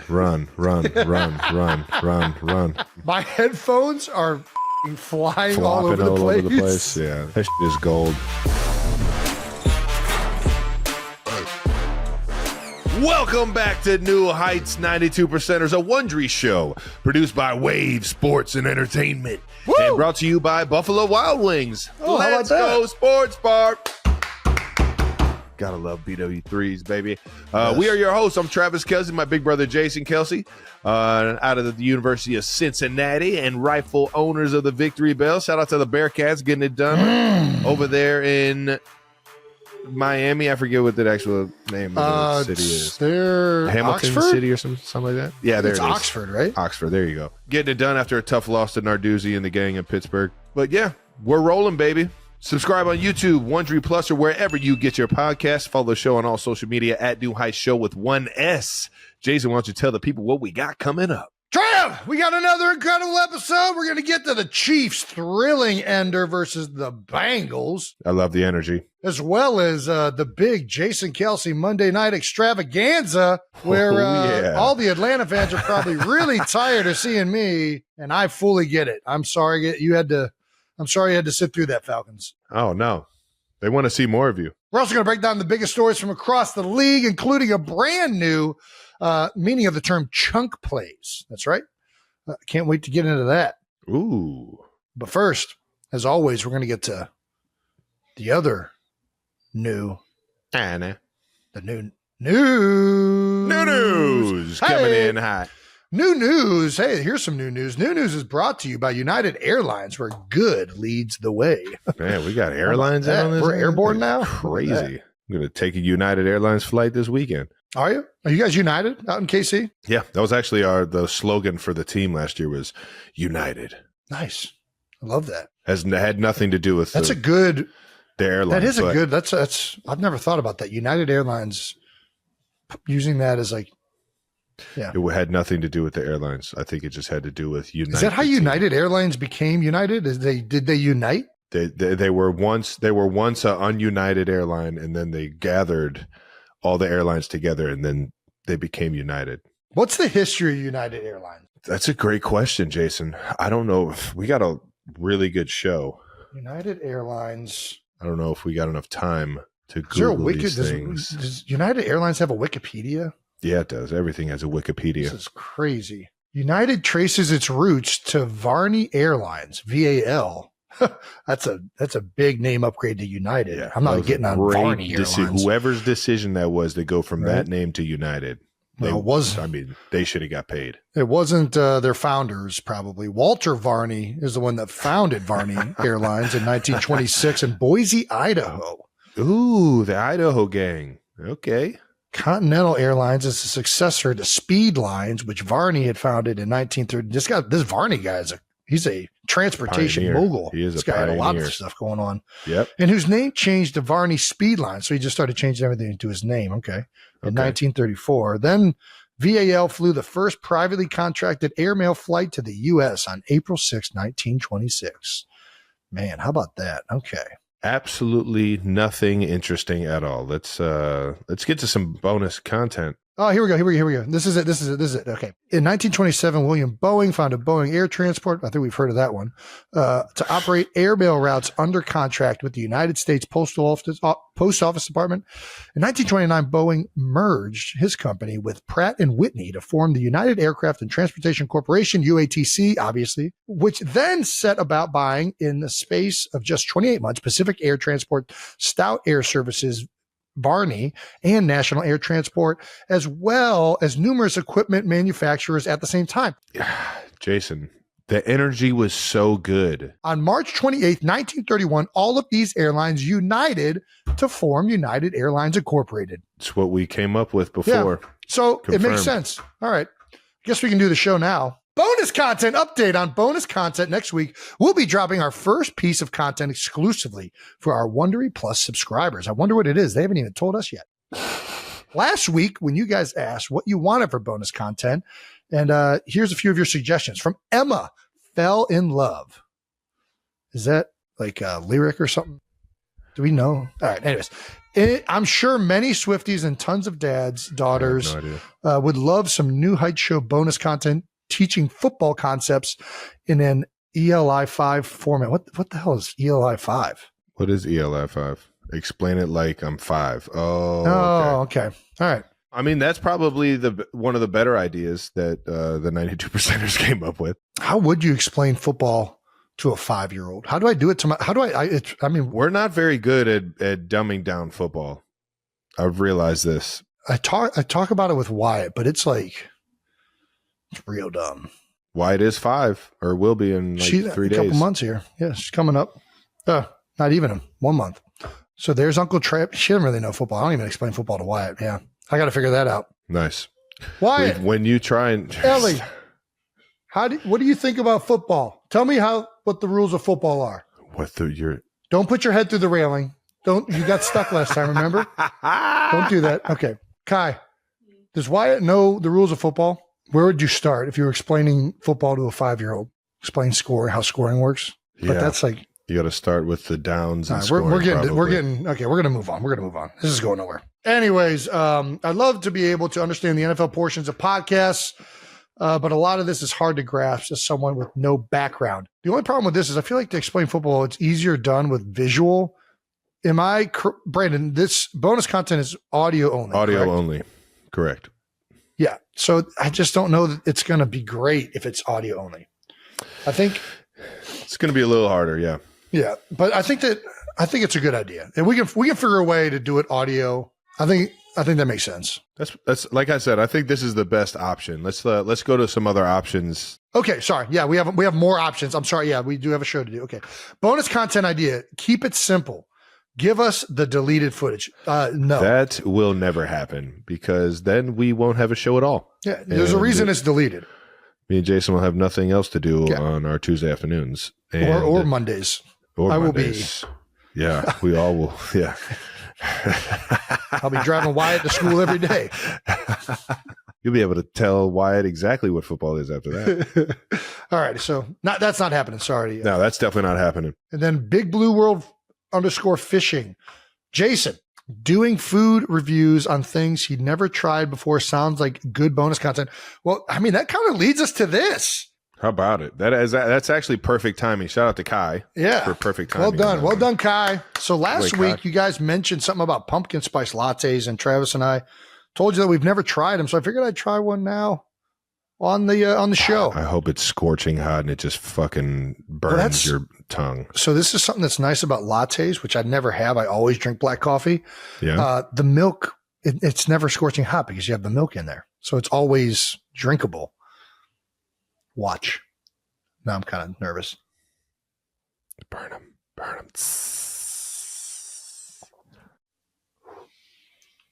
Not gonna lie, it's pretty good. Nice. Give us your review. Tell us as if it was bonus content. It doesn't taste like coffee. Okay, so not coffee. If you don't like the taste of coffee, I highly recommend this. I think that's all lattes. Yeah, I mean, it tastes like it almost tastes like somebody melted. What are those old school? You remember those old candies that you had in like grandma's house the butterscotch, like little candies. Oh, baby. The gold wrappers. Yeah. It kind of tastes like if you melted that down into like a liquid form and then added some spiciness to it. That's kind of what it tastes like. I'm not gonna lie, I'd probably be into that.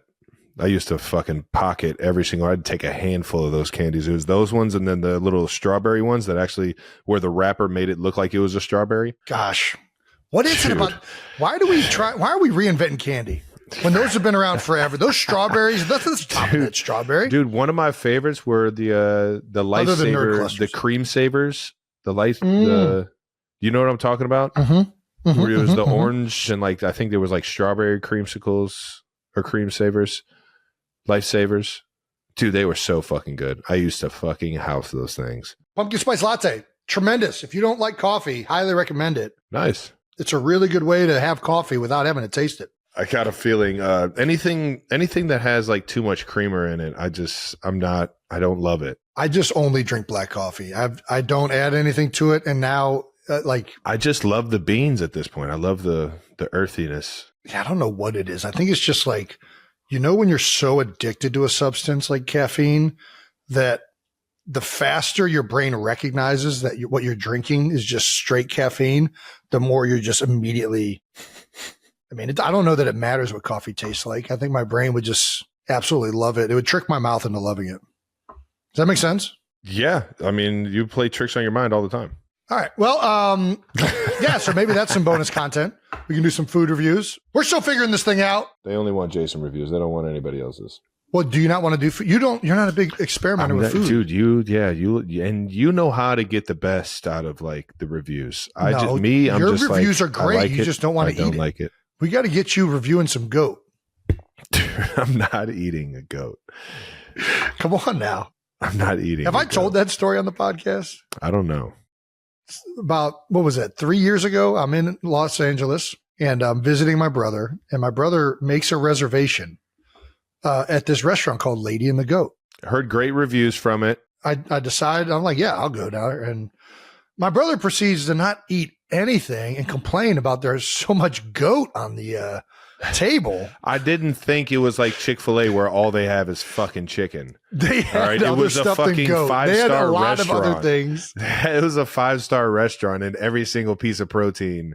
The food was fantastic. Highly recommend it. Yeah, it was highly recommended to us. If you're goat forward or just have a palate that is something that resembles an advanced palate, you would really appreciate it. Advanced palate. But Travis proceeded to just not eat anything and eat In-N-Out immediately after going to this 5-star. I think it was more so the fact that I knew that In-N-Out was right down the street. And I was just like, why am I even eating this when In-N-Out's right there? That double is about to fucking kill any of this fucking goat. I already know it's about to be so fucking good. I do like some of the fine dining, but like, there's just some things that you're not going to top. Once you get your mindset on it, it's just like, hey, you want to go to this fancy new brunch spot, or do you want to have a sausage, egg, and cheese McMuffin? I know exactly what I want. And it's the one that I don't even have to get out of the car to get. It's so true. Oh, God. Got my girl Janet working the freaking drive-through. How you doing, Jason? Fantastic. I'm about to shove the most unhealthy thing down my gullet, and it's going to be delicious. Well, that does it. We're still figuring out exactly what we're doing. If you listen to us early, if you want to listen to us early or without any interruptions and get this bonus content, we're still giving you 3 months free of Wondery Plus. This is only available for a limited time, so get going, 92%ers. Visit Wondery.com/New Heights offer to redeem. That's right. And that was new news. A lot of new news, a lot of stuff happening. And shout out to Pumpkin Spice Lattes. New news brought to you by United Airlines. Formerly Varney Airlines.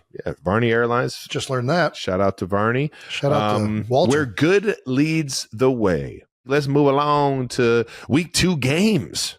Shout out some fan mentions. The Chiefs social team shared a clip where they asked the team what was the most random thing that you've purchased since being in the NFL. And a lot of you demanded some more explanation. I like watching these clips for the first time live and just getting a really authentic reaction. It's the best.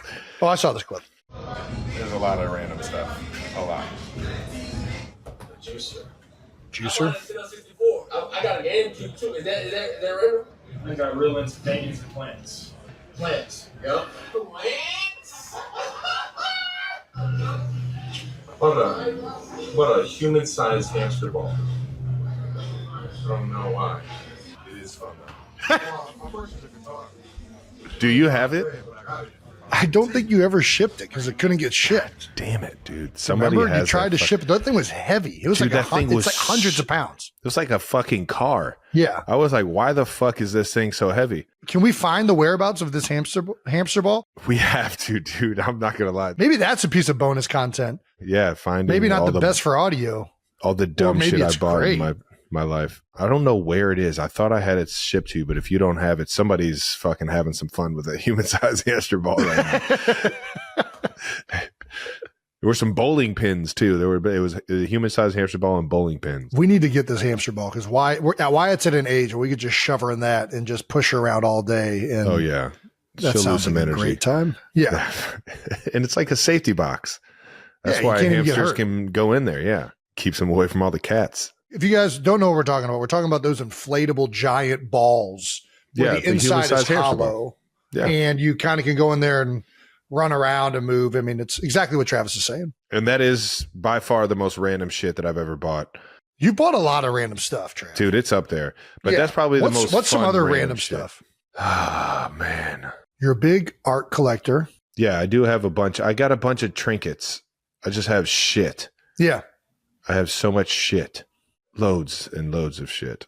I'm trying to think of like what else, like those red moon boots that Those were free. Those I didn't those buy are free. You didn't buy Yeah, those. somebody sent those. That's all I can think of. That's all I could think of when I read the questionnaire too. I mean, that's the epitome of random thing. Should I take Zorb to some tailgates? There's got to be something we can do with the hamster ball at a tailgate or something like that. Dude, we gotta find this thing or buy another one. I mean, at this point, probably just buy another one, right? Dude, don't buy it the way I bought it because that thing is way too fucking heavy. Is that a business expense? Can we deduct that? Can we get like Wave or Wondery to pay for it so that we don't have to buy it because it's technically a prop? Green jacket, gold jacket, who gives a shit? Just fucking buy that thing, dude. This is what it is. That's neither good. here nor there, dude. That was so good. God damn it. What we need to do is get that thing in the Lumbaby games. That's what we Baby need games. to do. That thing floats, right? Oh, yeah. So we could do something out in the water with something like that, right? It's time to talk about our next sponsor, Buffalo Wild Wings. Jason, I watched your new B-Dubs commercial. It's so cool seeing you in a B-Dubs commercial. Are you trying to replace me with a new brother? Yeah. Listen, Trav, I can't help that Hank happens to have a lot more free time and loves to watch football at B-Dubs. You've officially been replaced by a giant talking buffalo with wings. I'll just go ahead and let that slide because I love Hank too. And plus, I can't blame you for wanting to watch all the games at BW3s, or as everyone else knows it, B-Dubs, or Buffalo Wild Wings this season. B-Dubs really is the best place to watch football. They have wall-to-wall TVs to catch all the games, delicious wings and sauces like honey barbecue, Asian zing, and 30-plus beers to choose from. All right, now 92%ers, make sure you get to Buffalo Wild Wings this football season to watch all the big games and enjoy the best wings and beer. And for the 92%ers, you want to support a good cause, there's a new B-Dubs t-shirt featuring Hank and me, that's right, that you can purchase from our friends at Homage. A portion of the proceeds will go to the Beef Philly Foundation. Buffalo Wild Wings, let's go Sports Bar. Can you feel it? Can you feel it? No. Do you feel that in the air? Well, that's the NFL season being finally here. And that's why we need to tell you about our special hookup from today's sponsor, SeatGeek. That's right. They're back for their third season with New Heights. And we have a special discount for the 92%ers this year. Get 15% off any ticket on SeatGeek. That's whether you're a new customer or not. Just use this code Kelce15. That works for sports, concerts, comedy shows, going to see Travis play, you name it. You can even grab a ticket to experience a Monday night game. How about that? Join me in person. SeatGeek rates on a scale of 1 to 10. So look for those green dots. Green means good. Red means not so good. So do yourself a favor and save yourself some money. Open the SeatGeek app and add code Kelce15 to your account to get you 15% off your next order. Doesn't matter if you've used SeatGeek before, code Kelce15 gets you 15% off. But there are terms and they do apply. All right, let's talk about some football. That's right. Bold topics to wrap up week 2 in the NFL, starting with Chiefs 26, Bengals 25. That's right. Chiefs found a way to get it done. Trav, you got any initial thoughts you want to talk about from the game? You guys found a way to get it done. Yeah. A close matchup, right? Yeah. I mean, initial thoughts are we got to play better as an offense. I think the defense is playing their asses off, getting turnovers, finding a way to make opposing quarterbacks, uncomfortable. Yeah, comfortable, and they're really making it hard for them to throw the ball downfield with the type of pressures that we're getting and how good our coverage is right now. And I just think, we have to match that accountability on the offensive side. To really become another Super Bowl caliber team. I put that on me. I think it starts with the leaders. I think it starts with, making sure you're going with the right mentality. I didn't play my best. It spreads if you don't fix it. So I got to get that thing fixed, man. What's going on in your head as the game is unfolding? And, Pat tried to go to you twice early on with some incompletions and the interception. And then you only have one catch. Like, what's going on in your head as this game is unfolding? Well, there's a lot of things that have to go right for anybody to get the ball. Outside of our running back, where you're literally just handing it to him. If you want to catch the football, 1, it has to be the right play. 2, it has to be the right coverage, and 3, it has to be, everybody doing their job up front and on the back end in terms of running their routes for everything to kind of match up and be in sync. And it's just for whatever reason these past 2 games it hasn't gone that way for me. And that's football, man. I'm not about to sit here and get frustrated about it. I used to get really, really pissed off and almost lose my cool a lot of the time from not having that success, knowing I demand that out of myself. And I demand, that I just like to play the game to such a high level of accountability that it's tough for me to deal with being mediocre or having stats that represent that. So I stopped caring about stats about 4 or 5 years ago, and I just went out there and started to just play free and wanted to play for my guys. And sure enough, I think that's a better mentality. You think about it more play by play and what your job is on that specific play. And I think moving forward, it's just, how can I be better in those moments? What's the issue? Am I not getting out of my route fast enough? Am I not, whatever the situation may be, it's all play specific anyways. But, you're always looking at the film, looking at the scheme and trying to, perfect it more and more each week. And, typically you see these kind of games earlier on, and then you keep trying to get better and better and more accountable for the guys around you, man. Well, that's awesome. And I think that's a testament to where you're at in your career and why the Chiefs just feel like one of the most unselfish teams in the entire league. But yeah, probably the most amazing stat from the game. With the Chiefs win, the NFL teams are now 1 in 151 since 1991, when the team doesn't get 300 yards on offense, allows 21 plus points on defense, commits 3 plus turnovers, and convert 15% or less on third downs. It's insane. Yeah. It's pretty remarkable you guys won this game. And like you said, the defense, especially bone up in red zone situations, and Spags is, dude, I mean, he was so good last year, and it's gotten off to another great start for those guys. Yeah. Why do the Chiefs, besides the refs being on the Chiefs side, why do the Chiefs always find a way to close these close games out? I think always is a stretch. We had a close game last year. Yeah, exactly. And you guys almost pulled that one out. Freaking almost catch late down the middle might have ended that one differently. But anyways, yeah. And I think that when you have a veteran quarterback like Pat Mahomes, and he always gives you a chance to win it. So you always have confidence, and you always have, that in the back of your mind that, you can find a way to win this football game. I think that helps. I think Coach Reed, being in the league so long, and his leadership, his swagger, how he kind of leads the team on the sideline, you always feel like you're in it. You always know you got a chance, and he's going to put you in a really good position at the end of the game. I feel like we just have a team that plays really well together when the moment's bigger. Guys don't really, get anxious or they don't let the moment get too big. They keep their composure and they get more confident as the game goes on and it gets more intense.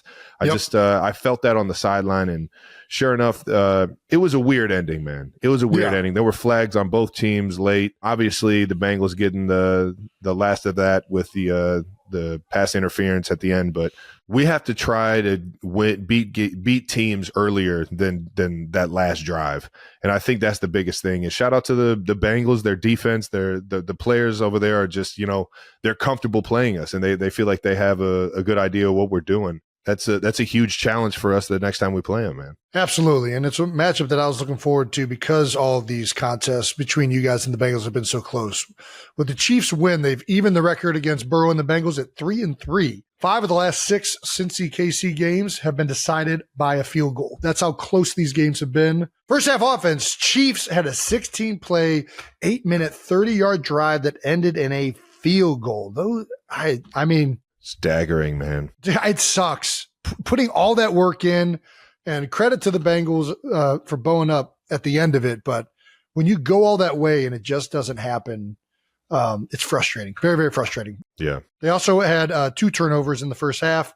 But the play Chiefs fan loved to see was obviously the pat connection to Rashee Rice on a 44-yard touchdown that tied the game. That was a hell of a ball. 10-10. It was. It's very impressive. And we got the clip right here for you. Check it out. Protection's good. Let it go, Creed. Gosh, perfect ball. I mean, did he not think he was going to run past him? Was he not ready for that move? I guess not. All right. After a small drought, the long touchdown pass is back in KC. Mahomes has already thrown as many deep touchdown passes of 20-plus air yards this season, 2, as the previous 2 seasons combined. Wow. That's an insane stat. Very interesting. Between 2018 and 2022, nobody was bigger on the deep ball. Tyreek Hill might have had something to do with that, just probably. I wonder who's now the best at it. Mahomes is it Miami? That's weird. Everybody that Tyreek plays for is the best quarterback. Mahomes threw 44 deep touchdowns, second most in that span. Yeah, was this the emphasis to bring that back to the offense? I really don't. I mean, I think I'm going to answer this for you. The way teams have been playing Kansas City, and really the way teams have been playing the NFL, if you look at quarterbacks across the league, all of the big plays for the last 2 seasons have been way down. Ever since the air raid attack that KC was implementing with Tyreek, and that other offenses starting to do these big shot plays, and defenses have adjusted by playing these softer coverages, a lot more too high looks, and making you take the underneath stuff and really dink and dunk down the field. And that's probably a bigger reason why these numbers have dropped off, besides losing Tyreek Hill, which is also a big part of it. That, and I feel like there was a transition period where, obviously you always had big name cornerbacks since like Deion Sanders and, Revis and those like special guys that would get the opportunities to try and lock up a wide receiver, one guy. There were only really like a handful of guys like that when I got in the league. Now I feel like corners are getting a lot better. Corners are starting to understand, what kind of routes, how guys are released. And I just feel like the defenses are evolving a lot. And on top of what you're saying, everybody's kind of just keeping that umbrella over the back end of the defense and kind of limiting those big plays downfield.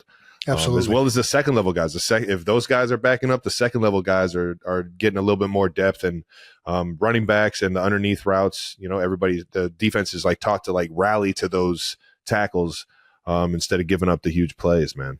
Absolutely. And it's something that's the kryptonite to that, which is why we're seeing it a lot in the NFL right now, is running the ball. Yeah. And you guys, that we mentioned that 8-minute, 30-second field goal drive. First half, you guys were running the ball all over them. It felt like you were really moving the ball on the ground well. And maybe that's why it opened up that big play for Rashee. Maybe they're like, hey, we got to try and stop this. Let's go to a single high look finally. Bengals took a 16-0 lead, or 16-10 lead into the half. And then coming out, second half, we get right to it with a thick 6. Oh, yeah, Wanye. I'm a big fan of the thick 6. Even though Trav was wide open too, it's okay. We're happy for the big fella to get the touchdown. Always happy when a big fella gets in. He hit it too. You see his dance? Yes. Oh, yeah. He had a great celebration, man. I don't know what he calls that, but he was getting it. Marshall Newhouse on on X. I was like, that's more than 3 pumps. That's a penalty. That's a penalty. The old Key and Peele. Yeah. On 2nd and goal on the 1 yard line, Pat connects with O-lineman Wanya Morris for the touchdown, and the Chiefs take a 17-16 lead. Leo Chanel lined up next to Mahomes in the backfield. How about that? This guy does everything. It's just a football guy, man. Yeah, man. Whatever you need, he gets it done. Look at that stance. Dude, what is it that? is. He's like It's ready like for a 4-point stance. Yeah. Looks like he's playing goal line defense right there. He's just about to bear D-tackle. crawl. He's about to bear crawl into somebody. Walk us through an O-line, like eligible tackle play. Well, you don't always have him in the game plan. You know, it's one of those things where it's a play off of all the running and all the big boy stuff that you do, because you bring in an extra O lineman to run the football. I mean, you don't bring him in to throw him a touchdown. Well, that's what you wanted to think. There you go. There you go. Yeah. So, and Wanya is athletic enough and smooth enough with the hands, and sure enough, he even said to me right before the play, he said, "Man, I was getting excited because I realized nobody was covering me." Yeah. I was just like, the fact that you actually know when you're covered and when you're not covered as a tackle, that's pretty good stuff. Big man but move. when you bring a linebacker in and a extra offensive lineman, I'm pretty sure it's a big time indicator for the defense that you're running the football. So it's a hell of a play call, hell of a call to draw up, or play call to draw up at the right time. You got to be a little sneaky at the tackle. You can't just run straight out. They know. Oh, So no, he ran straight out. Oh, he did. Yeah, never mind. Yeah. Nix that. You said speed kills, Jason. He I'm gonna didn't beat him bluff to the he pylon. didn't bluff blocking at all. All eyes were in the backfield. They thought we were running it the whole time. Well, you mentioned the celebration. Let's check out Morris here. Looking good, big fella. Looking good. The next Chief drive ended in, has to be the most impressive interception I've ever seen in my life. Dude, I don't know if I've seen one. I definitely haven't seen one in game like this before in my life. That's one of those when somebody like hits like a home run in baseball, or they hit one all the way to the warning track and somebody just goes up and robs them, and then the batter then tips his cap to the guys. It's like, dude, I'm not gonna lie, that shit was sweet. Impressive. That's a hell of a fucking play, man. Yeah, I don't know that anybody could have, I think everybody was just like, wow, you know what? Well done. Well Respect. One of the reasons it's so eye-catching is that most of the time on this sideline, with your left shoulder being the outside shoulder, a one-handed grab would be like more like grabbing it with your left hand. You know what I mean? The spin right makes it just insane. Yeah, insane. Phenomenal pick right here from Cam Taylor-Britt. And then the fourth quarter, defense comes up big.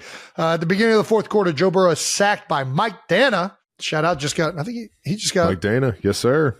Dana, sorry. Did he got a contract extension this year, Yes, right? he did. Yeah, Yes, he man. did. We talked about him Very being worthy. an important Very worthy piece, of it. similar to what you're talking about with Leo Chanel, able to do a lot.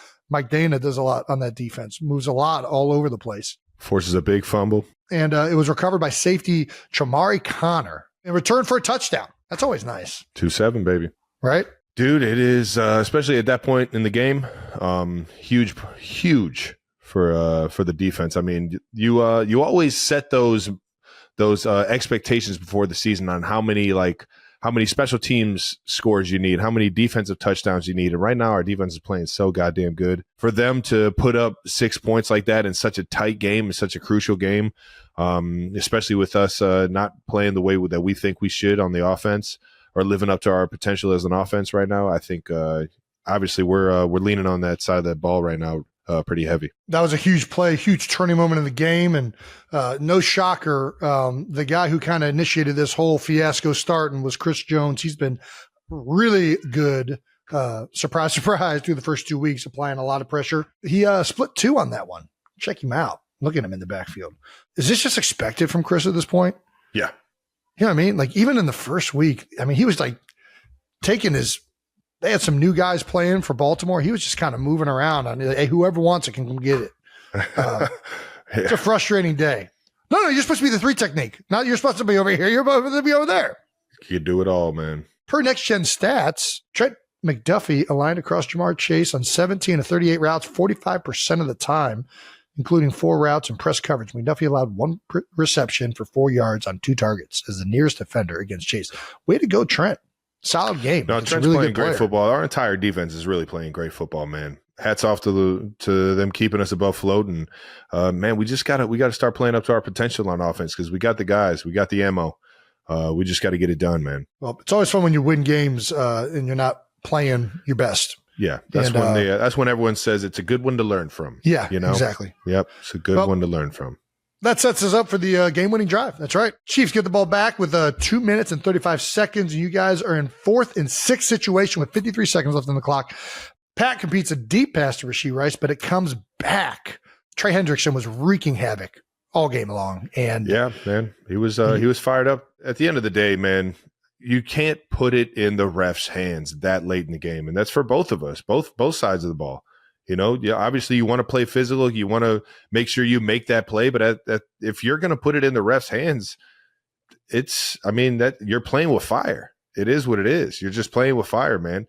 That's why, as an offense, we got to make sure that we don't put ourselves in a position to where we have to score at the end of the game. Obviously, we still feel comfortable and confident that we can get it done. But if we can win the game before that, I mean, let's keep it out of the ref's hands. Let's keep it out of the hands of just fate or things just not going our way.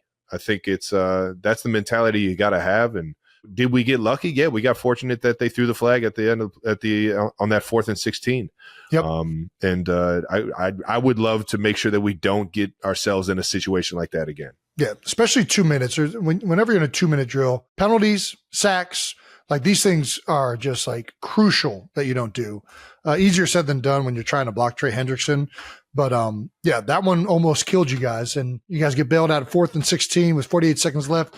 Pat targets Rashee Rice again, but this time somebody arrives a little early. I don't even know how this is controversial. I really don't. Like, I get that people are frustrated with the officials and the Chiefs, I guess. But, I mean, you can't run through a receiver's back and attempt to make a play on the ball. I really don't. Can't do it. Just like on the play before that, you can't put your hands in someone's face while they're rushing. You just can't do exactly. it. It's the same thing. It's hands to the face, and then there's a pass interference, and it is what it is. But yeah, I can see how everybody's upset because it's nobody likes a 4th down conversion that essentially is given to the Chiefs. But the reality is, like, what do you want the official to do? What do you want him to do? You want him to not call pass interference? Don't run through the guy's back. I don't know what. Like I said, as Chiefs, as when it's our close, offense, when it's close, I get not calling it. This wasn't even close. Like, I don't really know what we're talking about. Yeah, I agree. The game should be called tighter down the stretch, and we should avoid like questionable calls. But when it's to the point that the guy can't even make a play on the ball and touch it, like, what are we talking about? You said it, man. I'm not going to argue for this point. I'm just going to go ahead and say that I think we need to fucking keep ourselves out of that situation so we don't have to rely on the officials to make that fucking call. But sure enough, they made the call. Harrison Butker comes to save the day yet again. Harry for the win. Absolutely nails a 51-yard field goal. All of us had a lot of confidence in him, but always there's always just that lingering feeling. You know, you're just sitting there like, come on, Harry. Come on. You got to do it again for us, big guy, please. And sure enough, he came up big for us again, man. Absolutely. Chiefs are now 2-0. Some disappointing news following the game, or maybe this was out right before, but Hollywood Brown was put on IR. It was before the game. It was right around game time. So Hollywood Brown was put on IR before the game, and unfortunately, Isaiah Pacheco is now injured and is going to miss about 6 to 8 with was it tibia or fibula, one of those two. I think it's it's fibia. It's one of those. One. Yeah, that was an aggressive hit. Even when it happened, I was like, oh my gosh! You could see that he just had a guy in his legs and he just kind of got folded over top of it. But hopefully, Pop comes back. That sucks, man. He's been playing unbelievable football, man. High energy, just a guy you love blocking for, you love playing the game for, you love playing the game with, man. It's just, an all-time teammate of mine, man. I love Pop, and it sucks that, how well he's playing and how comfortable and how fast he's moving right now with the ball in his hands, that he has a setback like this, but I expect him to be back better than ever in 68 weeks, man. On to next week. You guys have the Falcons in Atlanta. Trav, the last time you played the Falcons, did The Chiefs won both games. Actually, you've played them twice in your career only. Wow. 2016 and 2020.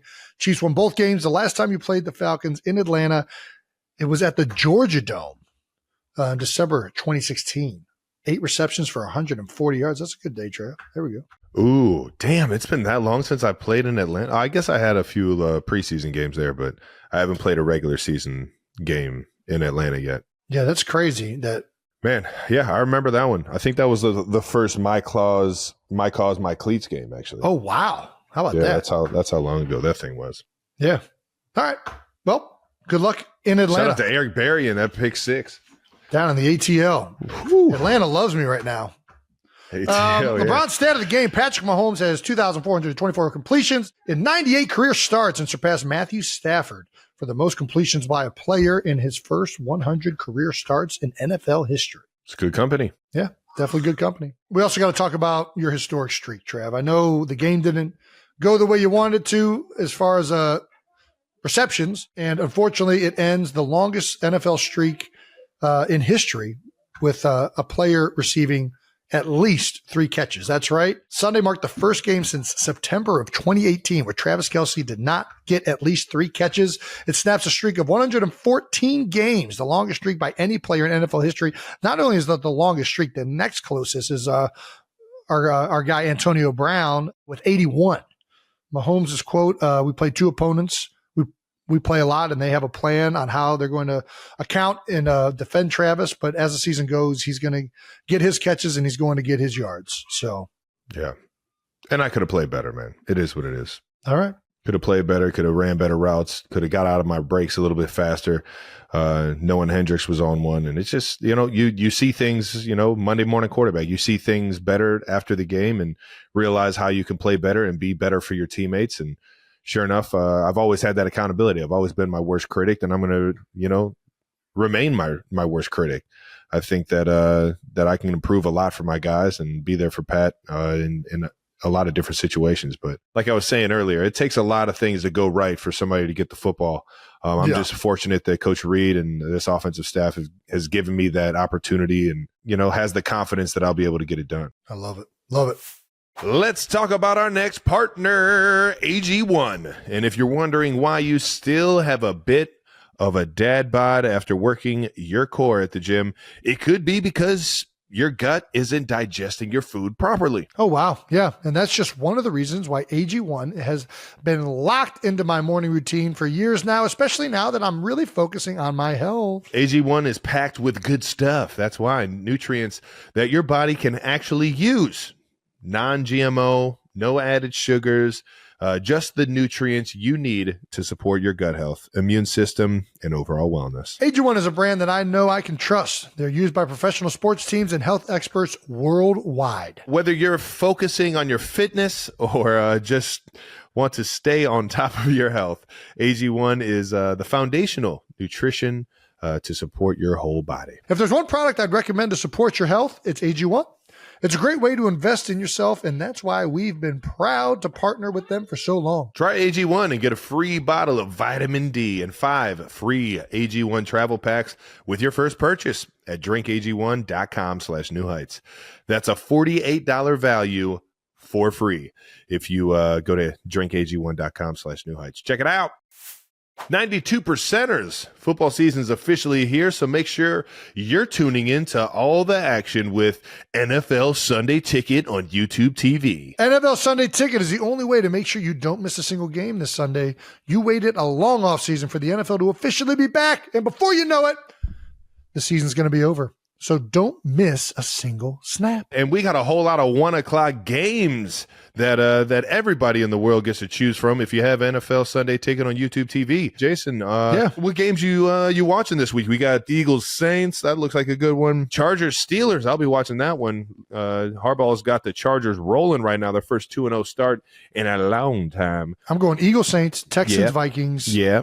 Chargers, Steelers. Yeah. I'll probably go Broncos, Bucks. I mean, it's fun to watch Baker shake right now. I'll watch Bears, Colts, man. I'm going to watch some Bears, Colts. 2 young stars in the NFL right now at quarterback for the Bears and the Colts. Guys that can kill you with their feet and kill you with their arm. That'll be an exciting game, I think. The best part is you don't have to listen to Jason. You don't have to listen to me. Your multi-view is entirely up to you. Don't miss a moment of the action.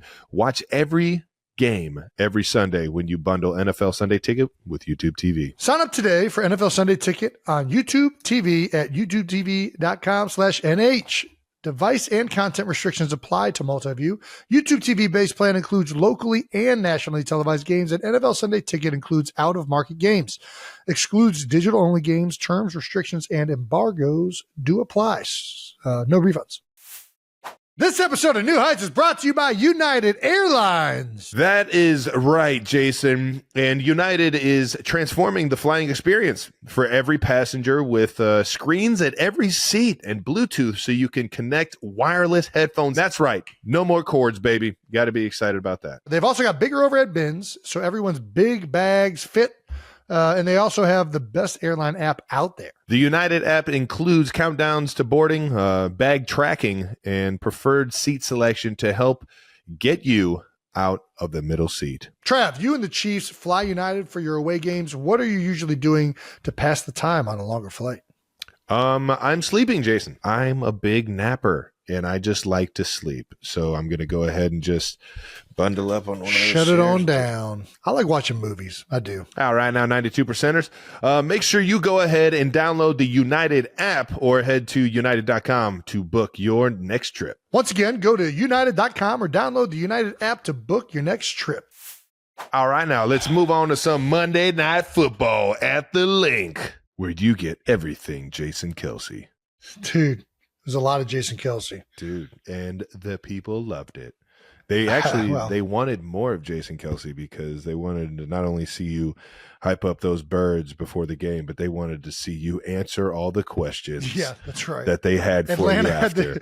Atlanta had to deal with me for 4 hours before things got rough for the Eagles, and they were like, "Oh no, come back in the booth, Jason. Where are you at now?" Jason, answer us what happened. And rightfully so. Listen, I want to apologize to Falcons fans watching because I understand that you just had to watch just a Philadelphia celebration in a parade of a former player coming back home. We all deserve to see that. That was what people wanted to see. ESPN did a great job. Yeah, I'm just going to say I want to apologize, but I'm not going to because it was fucking awesome. I'm just going to let you know it was a lot of fun.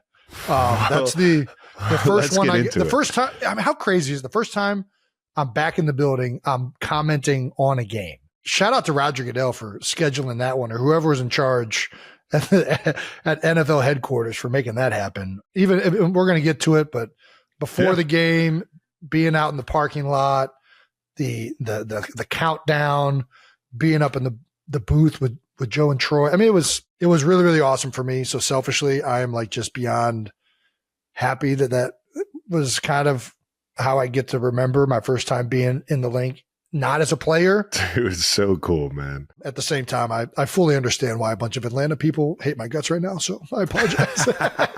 Well, let's get to it, baby. Jason's Monday night homecoming. That's right. We went back to Philly, headed back to the link for the first time since he was playing there for a little Eagles Atlanta Monday night football action.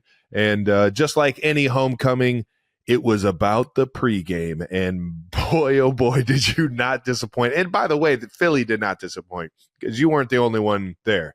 It was an entire showing of how faithful those birds are and how excited they are about this football team and how good this football team could be. And you made it to the Eagles tailgate. That's right. And made sure to hand out some garage beers. I remember what section, what I think there's like C2 or something like that. I can't remember where this was in the parking lot. I'm surprised you remember any of this, Jason.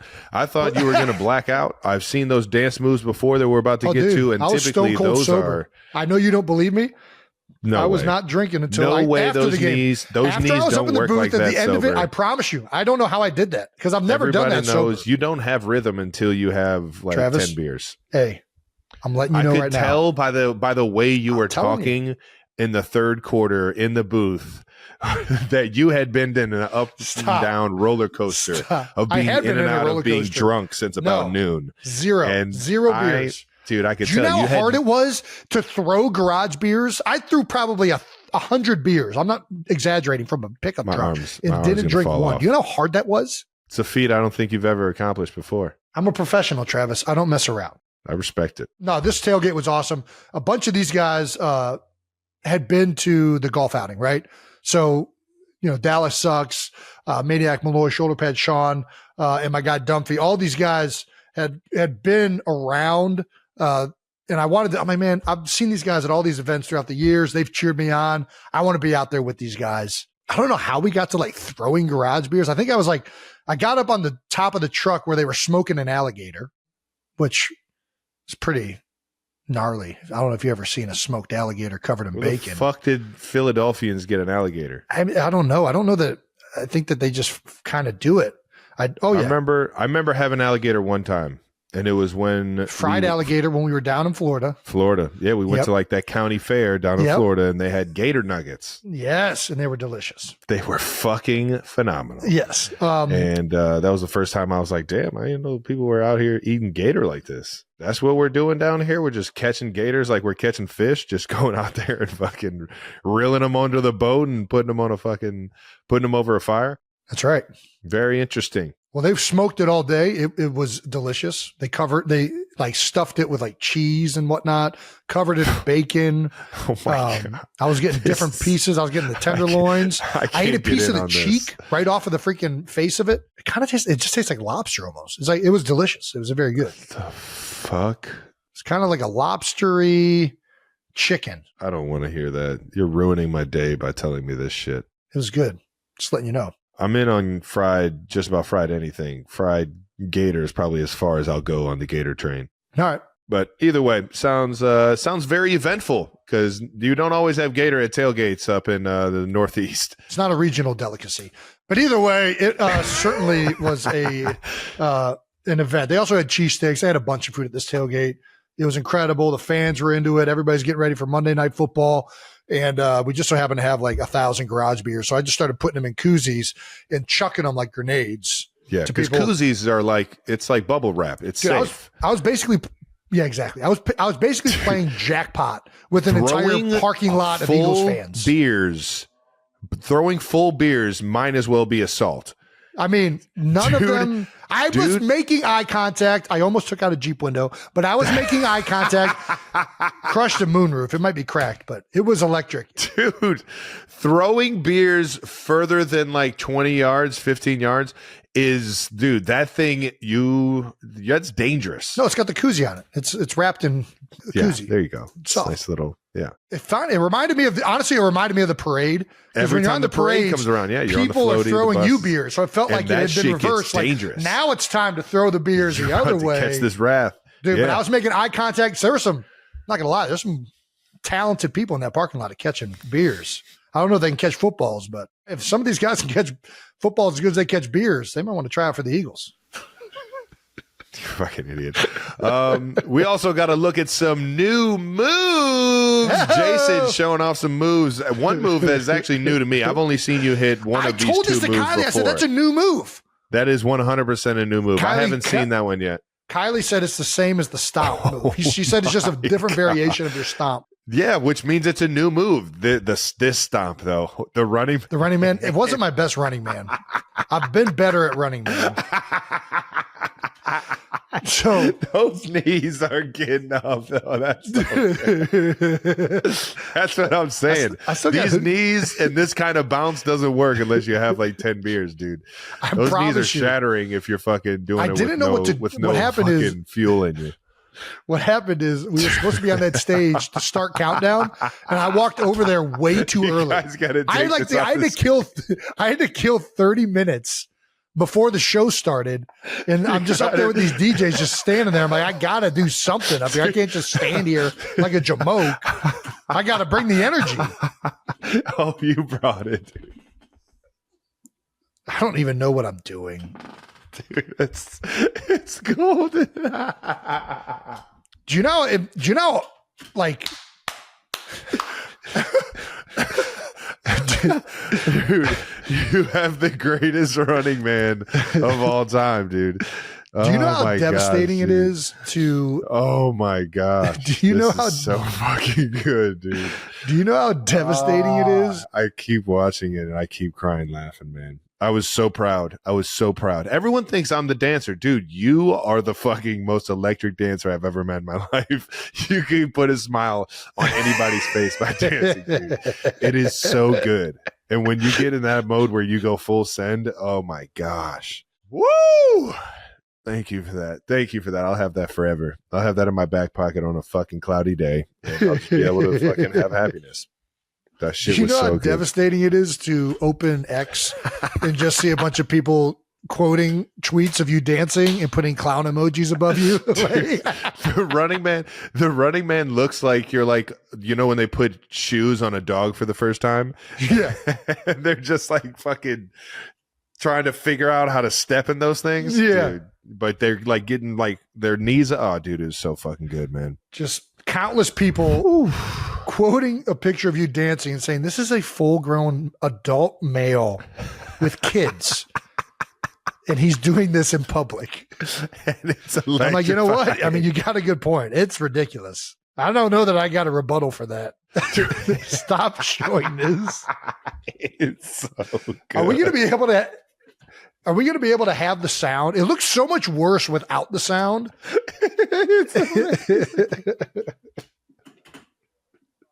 It's going to look terrible. Oh, it doesn't my make any God. sense. The sound doesn't, I mean, it doesn't make it that much better. It's still ridiculous, but God damn it, that's so good. Well, it was so good. Even Pat Mahomes had to get a little comment in there on X My God, saying Pat. with a lot of the crying emojis, go crazy then, Jay Kelce. And that is what you did, man. You snapped. You went crazy on them and gave the people what they wanted. Pat's seen these dance moves up close and personal. This is why ESPN hired you, Jason. This is why. You're doing them. Are you an expert at football? Yes. Kind of. I mean, kind of, I guess. These moves cannot be reenacted by anybody else. Nobody else can do these fucking moves. I promise you. Jason is the only one. And you look good doing it because of the jumpsuit Big Dom gave you. Hooked you up with the South Philly tuxedo, green velour tracksuit. Did you feel as Italian as you looked? Dude, I feel like, you know, when you dress up in a uniform, you feel like more official. I felt Yeah. like more official. That's exactly why I dress up. That's why I dress up. No, That's the but feeling I like get when you when I dress up, dress up. as like in like a uniform, like if you dress up as like a police officer, you kind of Yeah, feel like two-piece. you're right. Yeah, but a good two-piece, a good two-piece, that'll make you feel like you're in costume. When I was dressed as a South Philadelphian in this velour jumpsuit, which by the way, velour not very breathable. Dancing around like that, At I was all. Nope. full sweating. My man Marcus Spears had me covered with the towel on the set. He was like, "Hey, take this. You're gonna Fellow want to dab big, this fellow off." big sweater. Yeah, he knows. He knows what it's He about. knows. But yeah, Dom hooking it up. We had to sew on these Italian flags because it was really an Eagles tracksuit. But you can't have. They didn't want me to have like an Eagles thing on, which I get. You know, I don't want to show any bias. We didn't do that a lot. We So didn't. they put didn't the- show we were very biased that day. we that's The actually Eagles patches over. are way too much. The chants, you can do the chants all day. Though. Yeah, you can actively be cheering. Philly. You can Fucking Philly. Yeah, but You the can patch- actively be cover cheering for the patches Eagles up. in the booth. Oh, he's in. Yes. He got in, right? I'm like, oh, yeah, I'm not supposed to say that. So good. I think the Italian flags really set it to another level. Had some nice chains on. It was a fun look You look great. Shout out to Big Dom for getting you some swag. and a lot more. Shout out to Big Dom for everything. Then we got to see why Jason is making Monday Night Countdown the greatest show on TV. And dude, it was fun seeing you in your element, but even last week, man, it's cool to see that you are now one of the guys that is driving the love of sports. Yeah. You know, I think it was so cool to hear that you were getting offered by everybody and you were kind of torn between a couple different networks. But when you chose ESPN, I'm like, in my head, I'm like, man, he's going to be like a Chris Berman. He's going to be like a SVP. He's going to be like a Rich Eisen and growing up and fueling that love for the sport of football. And I just, you know, I was so fucking proud of seeing you doing it last week in San Fran, and even this being in your moment with Fletcher Cox and Nick Foles, Yeah, baby. doing the Eagles chant before the game, to even being in the booth with Aikman and Joe Buck, two legendary guys in the booth, and obviously a Hall of Famer in Aikman. It's just it's so cool seeing you in this moment and seeing you in this next phase of life in football. And man, I just couldn't be more proud of you, brother. The shit's absolutely, fun, man. It's fun to watch. I appreciate it. I really do. I think first week definitely nervous. This week there was so much going on. I was nervous a little bit. It's interesting being up there. You're trying to say the right thing and get things, formulate responses in real time. It's difficult. There's a whole new respect that I have for anybody that does this. Like it's difficult. The pre-show is difficult. The booth, I mean, Joe and Troy, going up there with those guys was trying to fit in. And I was like, man, I don't want to. You don't want to overstep. Yeah, I can. You don't overstep, but also there's a chemistry between calling a game with the play-by-play and the color guy. And they have it down pat better than anybody. And tell me if I'm being an idiot. Yeah, I don't, it's like, it was very, very humbling to be up there. Coach me up. Yes. Coach me up. Dude, I'm here to get coached. I don't want to I can definitely respect that. I feel like I took that mentality this offseason in a lot of the different acting roles and acting, all that shit. Everything that I did in the offseason, I was like, just let me not fuck this up. Yeah. Coach me up, tell me how to go about this. And I think that's the right mentality. But at the same time, man, trust your gut, man. You're fun as hell to listen to. And as much as the Falcons fans probably didn't want to see you chanting Eagles and doing all that, you can't tell me they weren't enjoying that shit, man, because you do it in the right way. I think they get it. They get that I was an Eagles fan. I mean, it's unfortunate for them on a national broadcast but it was one time, right? We're going to get back to, I'm trying, and I really wanted to offer unbiased opinions for the Falcons, who I thought played a fantastic game. And we'll get to that shortly. But this was really cool.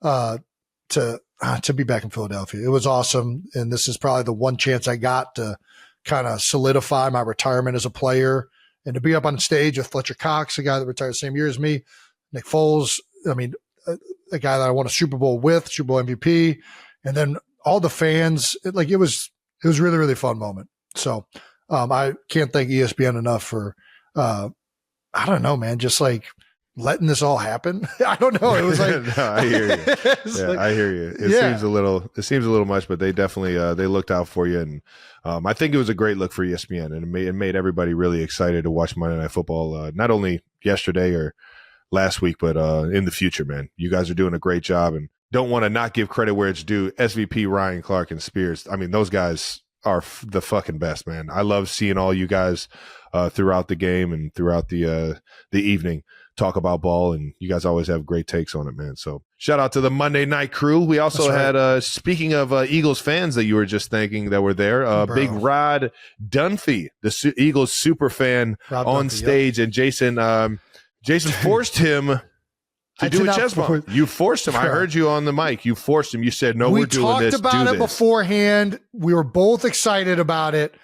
And I was just calling, like, come on, we're doing this. We're getting it done. Dude, Dunphy's forced me. He said, get it out of the way. Get it out of the way. You move. Iconic. You move. You ready? Let's do this. Oh, nice 3-point stance by the big guy up top. And, man, in quotes from Big Dunphy, fucked my whole knee up, but it was so worth it. Yeah, it's not funny. He's the funny thing was he texted me after I was asking about him, and because I didn't know that happened until afterwards. I see on Twitter. He has also tweeted that he waited until after the game to get it checked out. Dude, he stayed the whole game. That's gotta be a good sign, right? I can't leave. This is first Monday Night Football game. Birds home opener. I can't miss this one. The guy's fucking electric. Said it was so worth it. Yeah, I mean, it was an electric chest bump. It's a big dude chest bump. Bro, I chest bumped the fucking Philly superfan with the fucking Phillies fanatic snout over his. Are you kidding me? That thing was awesome. That was. I mean, I hate that he got hurt on it, but he's a fucking legend, though. Well, moving on to the to another part of the pregame show was your interview with Jalen Hurts. Yeah, baby. You guys it was awesome to see the interview because you guys just have so much respect for each other, and you guys could tell that everyone could tell how close you guys were when you played, and you're just so appreciative of each other's, work ethic and leadership, and I don't know, it was just really cool, man. I don't know. I mean, he was more loose than I was. I'm in the interview and he's calming me down. which is just like, I don't know. I think, like you said, there's so much familiarity there. I think he knows that I'm the one who's doing something. He's done 1,000 interviews. There ain't nothing new for him. now I'm on the opposite side asking these questions, and he kept it light for me. So it was awesome. It was really cool to chop it up with him. Yeah, it's a different world. It was interesting. It was weird being in that bubble and sitting across from a teammate. Yeah, it's pretty crazy. He'll get more normal, but I thought it was great. The tone that he had freaking made, and it was just like when we played. I don't know, man. He's just got a way about him. He really does. Well, let's get into the game a little bit then. The Eagles 21, Falcons 22 on Monday Night Football. Not the way the Eagles planned it, and it came down to a play call here, a play call there, or a big play made here or there, and it just didn't go their way down the stretch, man. Falcons come back and steal the win on a Kirk Cousins 2-minute drill, ending with a TD pass to Drake London, and obviously that Jalen Hurts interception there after that with just seconds left. The initial thoughts on the game, brother? Listen, it was a great game. It was. It was. Yeah, it was I a think fun it one was. to watch. Both offenses kind of struggled early on and started to catch their stride right towards the end of the first half. And then in the second half, it felt like both offenses were functioning really well. The offensive lines of both sides really controlled the line of scrimmage, I felt like. I think in particular, I got to give Atlanta, like, you watch that first game that Atlanta played against Pittsburgh, and TJ Watt and Cam Hayward were giving that offense a lot of issues. Everybody's talking about Kirk Cousins, and he's not the same quarterback. He can't move anymore. There was a lot of narratives out there after week one. Yeah, well, prove that wrong. And they got him up under center, got him into doing a lot of things that he's probably more familiar with throughout his career. But really the big thing was, bro, they were running the ball, and they were giving him a lot of time back there.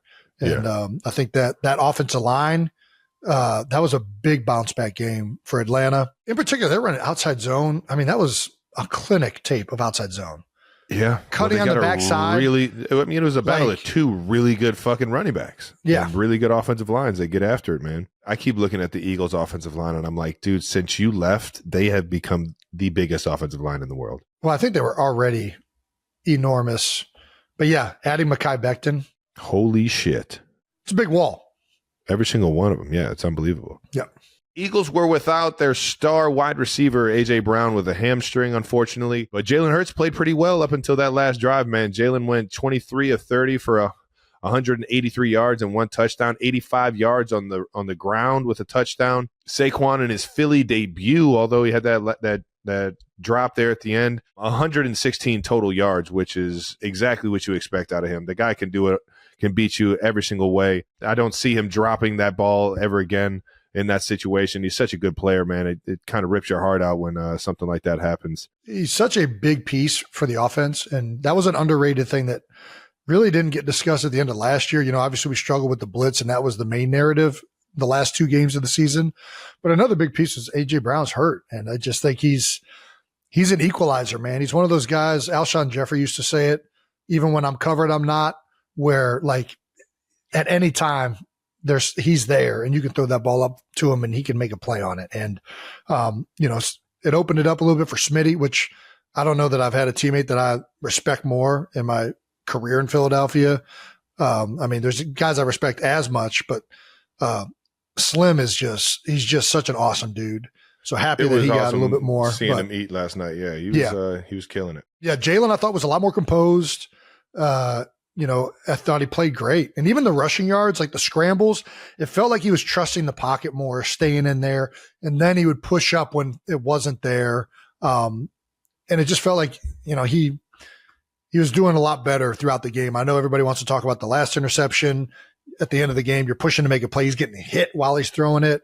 I thought he was really good in his decisions he made and his comfort and poise in the pocket in week 2. I thought it was impressive. I'm right there with you, man.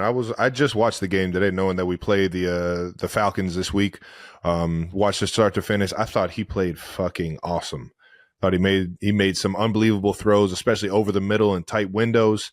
His touchdown to Skinny Batman. He put one ball to Calcaterra early, where like it really was kind of guarded. He just threw it in the right spot to where Calcaterra could go make a play on it. But, yeah. You're spot on, man. I just think that the Eagles fan base, you guys don't need to get too worried, man. Everybody knows that it probably should have went in their way, but hats off to the Falcons. Yeah, I mean, the big thing everybody's talking about is the end, right? Yeah, of course. And that's what Falcons fans sure wanted me up there in the booth probably when things weren't going as well. But, 4-minute drill, it feels like teams, and I don't know where you guys stand on this, but like it used to be just conventional, like run out as much time as possible. You don't really try and throw it in certain situations, especially once the other team's out of timeouts. And the big question that everybody's talking about is that 3rd down and 3. They elect to go with a roll pass where the running back is into the flat right now. And I understand. You run it, you're going to guarantee you're going to take off 40 seconds. Moving. Yeah. Yes, I get it. And that's big in that situation. And I think it's hard to argue against. But I also think that roll pass is kind of a conservative, because if it's not there, Jalen is going down and you're going to get the time, or he's going to run and you're going to get that's only going to be thrown if it's wide open, which it was. Like, it was the perfect play call. And the percentage chance that a wide open pass to Saquon Barkley is getting dropped like that, I just think that's got to be pretty low. Very low. Like, if you told me before the play, we can either run it and we don't know how many yards we're going to get, or we can have Saquon wide open in the flat to catch a ball and win the game, I'm probably taking that throw if he's wide open in the flat. Yeah. Because you don't. At the same time, you guys got one of the best offensive lines in the league. Yeah. And I will say, Tony Dungy brought up a great point with this. With us, it's not even 3rd and 3, it's 3rd and 2. Because if you get 2 yards, you're sneaking it on that 4th down. You're not even giving them a chance. I don't know, man. It sucks. I think, but we've been seeing more and more of these decisions to throw it in these 4-minute situations because more and more offenses are getting aggressive. They don't want to give the ball back. We actually did it last week. The week right before this against Green Bay, we elected to throw a slant route, and I think I forget who was announcing that game, but they were like, "Are they going to pass this?" Like, it was obvious, like, "Hey, we're running this ball out," and they completed it, and it ended up being a huge completion because we picked up the 1st down. We ended up fumbling it on the 1-yard line in tush push territory, and but I think it feels like more teams are passing in these situations now than they ever have. But I don't know. A lot of this comes down to like game theory and analytics. And I don't know half of this stuff. I know the safe call is to run it and keep that clock moving. The guys that do know this shit are the guys calling the plays. And it was wide open. And, I hate to say this for Saquon because I love the guy and everything, but it just is what it is. He's got to come up with it. And I think he knows that. And here's the worst part about it. Here's the worst part about it. You win and you put the game in your defense's hands, and the defense has to make a stop. It is what it is. You can't throw it all on Saquon. You can't throw it all on the play call and things like that. Like, you guys had another chance, and Kirk Cousins just, he showed everybody why Atlanta paid him $180 million. Listen, hats off to Atlanta. They played a fantastic game. I'm not trying to like they earned that win. No, two ways about it. To march down the field there at the end with Kirk, to take all the criticism that Kirk and that team faced going into that game, coming off of the Steelers loss, that was a big statement game. Offensive line, huge bounce back game for those guys. They played fantastic up front for the Falcons. I'm with you, man. I don't think I've seen, I might have mentioned this already. I don't think I've seen cut blocking like that at this day. Like, you don't see people on the backside cut anymore. Chris Lindstrom was a cutting machine. And that ball kept winding back when it wasn't hitting front side. I mean, it was an impressive performance by the Falcons offensive line. It was an impressive bounce back game for Kirk.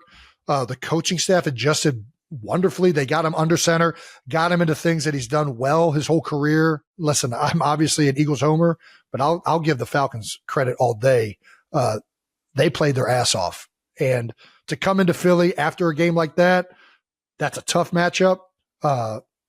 They answered the bell for sure. Well, with 1:40 left, Kirk Cousins drives 70 yards, gets the go-ahead touchdown to a great route ran by by London. And with 34 seconds left, the Eagles did have a final drive. And I'm not going to lie, man, with a couple timeouts in your back pocket. It's enough time to get a field goal. 100%. I was kind of waiting to see if they were going to pull this off. Yeah. Not kind of. I was. I fully expected Jalen. I had a little juice that Jalen was going to find a way, man. And I'm sure he wishes he had that one back, looking back on it on film. But at the same time, throwing it up to Skinny Batman's always a pretty good chance. Did he get hit as he was? I mean, I know he was getting hit pretty much while he was throwing. Did that affect the ball? I don't know. I have no idea.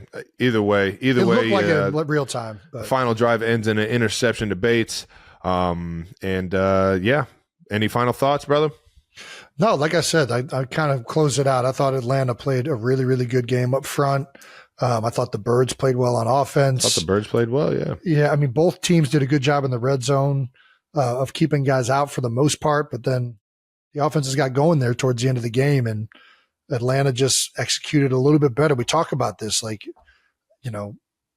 these mistakes, this is the margin of victory in the NFL. And you guys, the Chiefs operate so well in these end of game situations at being disciplined and not beating themselves. When it's this close, the teams that do that better ultimately end up winning more games in this league. And it's just frustrating because it was right there. But outstanding game by Atlanta. It was right there for them too, and they were the ones that capitalized. So shout out to Kirk, shout out to that whole offense, shout out to Raheem Morris. They got it done. And I know it ended up like it did, but at the same time, I'm putting the ball in Jalen Hurts and Saquon Barkley's hands at the end of the game to win it. Even after that kind of game, those guys have the ability to finish it off and get the wins, and I don't think that trust is going to waver either way. I think you guys got everything you need to be a great team over there, man. Right. All right, Birds have the Saints down in New Orleans next week. How do the Eagles bounce back after that game? Listen, I don't know that there's a hotter team in the NFL right now than New Orleans. You see what they did to Dallas this last week? And Panthers. Well, the Panthers one was it's the Panthers. But I'm just being honest. I think everybody after the Panthers win, they blew them out, which is impressive. Anytime you blow out an NFL team, that's impressive. It doesn't matter who it is. Yeah. So it was an impressive win, but Derek Carr, when he's on, he is a very good quarterback when he is on. Oh, I know. But this week in Dallas, you know how good Dallas has been in Dallas? I don't think they lost a home game outside of the playoff game last year. The Cowboys in Dallas have been very formidable, and they went in there and just put a whooping on them. I don't know. There's a hotter team right now than New Orleans in the country. This is a huge test and a huge game for the Eagles to try and bounce back from. Their offense right now, I'm a big fan. They're doing the same thing with this. They got to figure out how to stop outside zone because that's all freaking the Saints ran again. I mean, not all, but yeah, Dallas got a heavy dosing of outside zone with Kamara, boot, shots down the field. You better be ready. It's coming. So they're going to have to stress. They're going to stress you east and west. If I know Vic, there's going to be some accountability being held. That's for dang sure. And they got the guys. They just got to execute. Come on now. Let's move on. We're going to get to the biggest storylines from across the league outside of those two games in week 2 right now. Right by now. Big on close games. 11 games were decided by one score, including 5 that featured the game-winning score in the final minute of regulation or in OT. One of those close games was record-breaking in a Buns way. Unfortunate for the Giants, I suppose. The Giants lost to the Commanders 21-18 and became the first team in NFL history to score 3+ touchdowns, allow no touchdowns, and lose in regulation. Damn. The Commanders only had field goals and got 21 points. Oh, they probably had a defensive touchdown? I think there were a few different other ways they scored. Yeah, had to be, right? They didn't kick 7 field goals, right? Anybody? Waiting on Brandon? You are the slowest Googler. Man, it's not a quick hand. It's not a quick hand. I could have already found this out on my ESPN app. Have you ever seen 7 field goals in a game? I've seen maybe 5 tops. That's a lot of field goals. It's a fuck ton of field goals. I feel like we've had something close, but I don't know about 7. They got to find a way to get in the end zone if they're kicking 7. Yeah, shit. I feel you on that. Or not. Apparently you win the game still. There you go. There are also a few blowouts this week. Derek Carr and the Saints, we already talked about it, blew out the Cowboys 44-19. Saints, I mean, and the Cowboys look great against Cleveland in week 1. So, are the Saints, are the mighty Saints? The Saints, baby. Alvin Kamara, do you know Alvin? They told me right before I went on air, it's not Kamara, it's Kamara. Is that right? Alvin Kamara. I thought it was Kamara for my whole freaking life. Alvin Kamara scored 4 touchdowns in the win. AK won the Hemi Still Award got it, there baby. on the Monday Night Football broadcast. The Saints He's one of the smoothest athletes I've ever fucking seen. I love with the watching ball him in his run. hands, I really dude. do. As annoying as it has been playing satisfying. big games against that guy. It is so cool, man. And I think the shoes, like the cleats he wears, like exacerbates it. You know what I mean? Something about wearing like a light colored shoe or a colored shoe when you're running, it just like looks like different. NBA Jam when you had turbo on. That's exactly what it reminds me of. Oh my gosh. You just hit the nail on the head. He's on fire. Man. He's got the turbo. Unlimited turbo, yeah. Unlimited turbo G code. Yeah. Saints scored 47 points in week 1 and had 44 points in week 2. They now have 91 points this season, the most by a team in its first 2 games in 15 years. So they're doing something right down there. I really dig what is it Clint Kubiak, the OC it's Gary Kubiak's son. Yeah. Dude, he's doing something right down there. And Derek Carr he's playing lights out. He has showed his whole career, this upside. It's just been like inconsistent a little bit when he was in Oakland, or I guess Vegas now. But man, his first 2 games have been pretty dang good across the board for those guys. Oh yeah. They're looking good. Gotta Cardinals love that. Right? You gotta Big love that. fan. No, we play them in like 3 weeks. Do you? Is that the Monday night game? That's the Monday night game. Monday Night Football. Yes, it is, Jason. Right. I'll see you there. Cardinals took down the Rams 41-10. I got to say, Kyler Murray, I have not been this, especially with the injuries that the Rams have right now. I mean, the Rams are not, they got a lot going on in their own organization right now in terms of like players injured, and they've lost like maybe 3 or 4 offensive linemen. Puka's out. Like they're struggling right now. They're limping around a little bit, but that doesn't change the fact that Kyler Murray, it's been an up and down for his career to start. Dude, I don't know that he was throwing some balls and making some plays that were just out of this world. He was incredible. He's always been an electric player to watch. Dude. But I mean, always, and he's a gamer. Accuracy, you know what I mean? like he was putting some of these balls. I'm like, are you kidding me? Fucking rifle. Yeah. It was very impressive. He might be a little guy, but don't think he can't fucking sling that ball around, man. There's always been questions about his committedness towards football, to be honest. I think committedness, nice. I mean, we're being honest. I mean, they used to track his iPad usage, you've been right? Killing they it were with like, your vocabulary today. There were reports coming out that he wasn't watching tape because they were tracking his iPad usage or some crap. All I know is that I've heard through the grapevine that he's like recommitted himself in a different way this year. And if that's the case, and he can continue to do what he did yesterday, or this week, the Cardinals are very, very good. Damn straight they are. Yeah. Cardinals wide receiver Marvin Harrison Jr. became the first rookie with at least 4 catches, 2 touchdowns in the first quarter of a game since his dad, Marvin Harrison Sr. in 1996, which That's I don't even know if his cool. name is Marvin Harrison Sr. I just know him as he's Marvin just Harrison. Marvin Harrison. There you go. Which is it's a stat that means absolutely nothing other than he broke a stat that his dad had. How does that work? If you're Marvin Harrison, do you automatically become Marvin Harrison Sr. when you have a son that becomes Marvin Harrison Jr.? No. Our grandfather's name was Don Blaylock. Our uncle's name was Don Blaylock. Yeah, that's a good point. I don't think Uncle Don's a junior. No, he's not. All right. Well, this isn't really helping us analyze knows? week 2, so let's move on. That was a big bounce back game for Marvin Harrison Jr., though. He, after struggling week 1, big game this week. We also got a couple upsets. Baker Mayfield and the Bucs take down the Lions. A lot of people didn't see that one coming, but Baker's playing lights out, baby. He's rolling, and he's got the Bucs rolling. They're 2-0 start this season. The Lions didn't look terrible, but didn't look great. You know, I think the Bucs just got after him a little bit. SVP brought it up on the countdown show, but Todd Bowles, man, he's a great equalizer. He's just such a great coordinator. God damn it. That guy's good, man. He can scheme up a run game and as great as the Lions are and as good as their offensive line is, and I'm sure that there's plenty of points that they probably had opportunities in this game, Detroit, like if you're shutting down their run game, it can make it difficult. And I mean, Todd is just an incredible coordinator. He really is. And this was an outstanding win for these guys on the road in Detroit, right? Yeah. I mean, come on. Shout out to Bowles. Gotta love playing them in a few weeks too. Sam Darnold led the Vikings to a 23-17 win over the 49ers. How about that?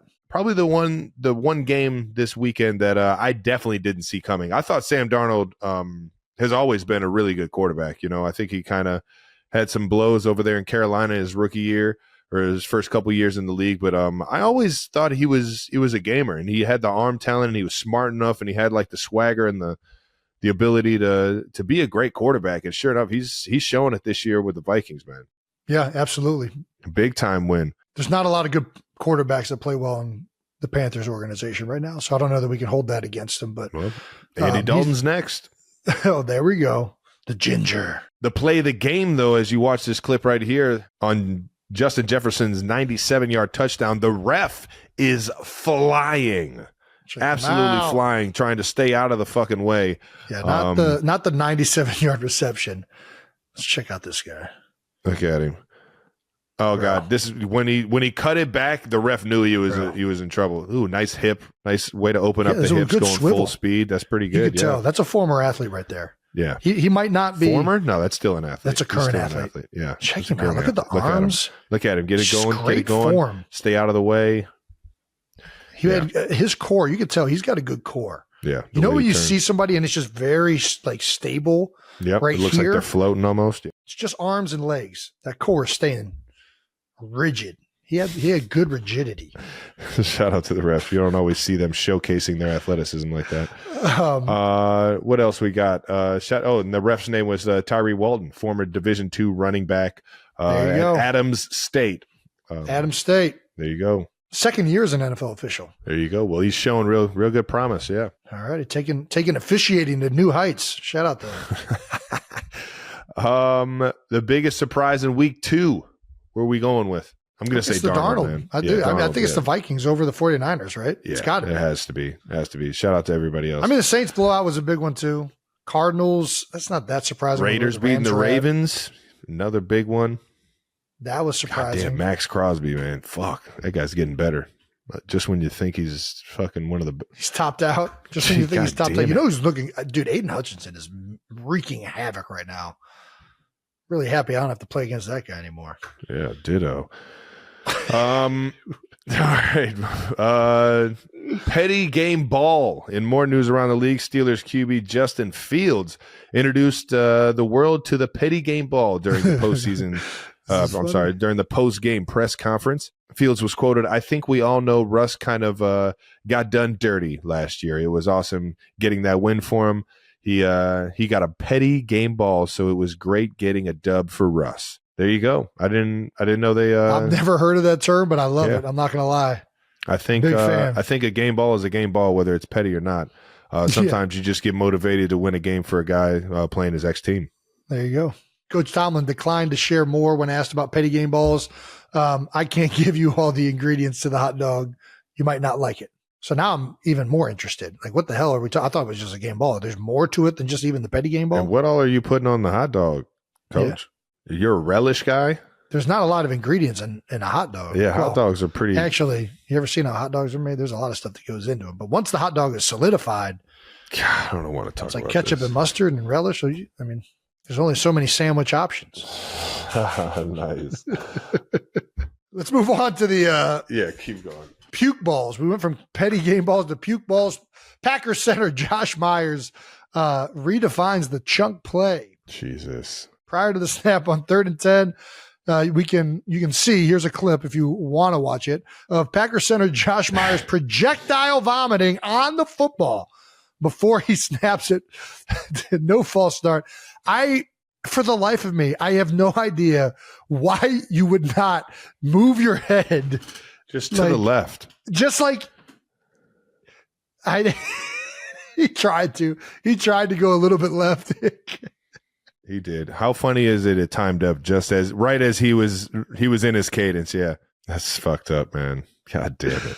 I mean, just what are we insane. eating before the game, bud? What are we doing? What are we got to fucking figure out a different pregame meal or something, man. Taking too much pre-workout. Shout out to Malik Willis for catching that. Like, he knew exactly what was happening. He just caught a football covered. Like, what did he eat before the game? You think there's like corn on the ball? Or like, you think there's like chunks? Jesus. That is just so gross. Yeah, I can't get into it. I fucking hate throw up. It's so nasty. After the game, Coach LaFleur asked, I asked Malik why he didn't throw the ball on third down. And he told me Josh threw up on the ball. He's like, that's the first time I've ever heard of that. Yeah, me too, Coach. Me too. The official came up to me and said, we saw your center throwing up on the ball.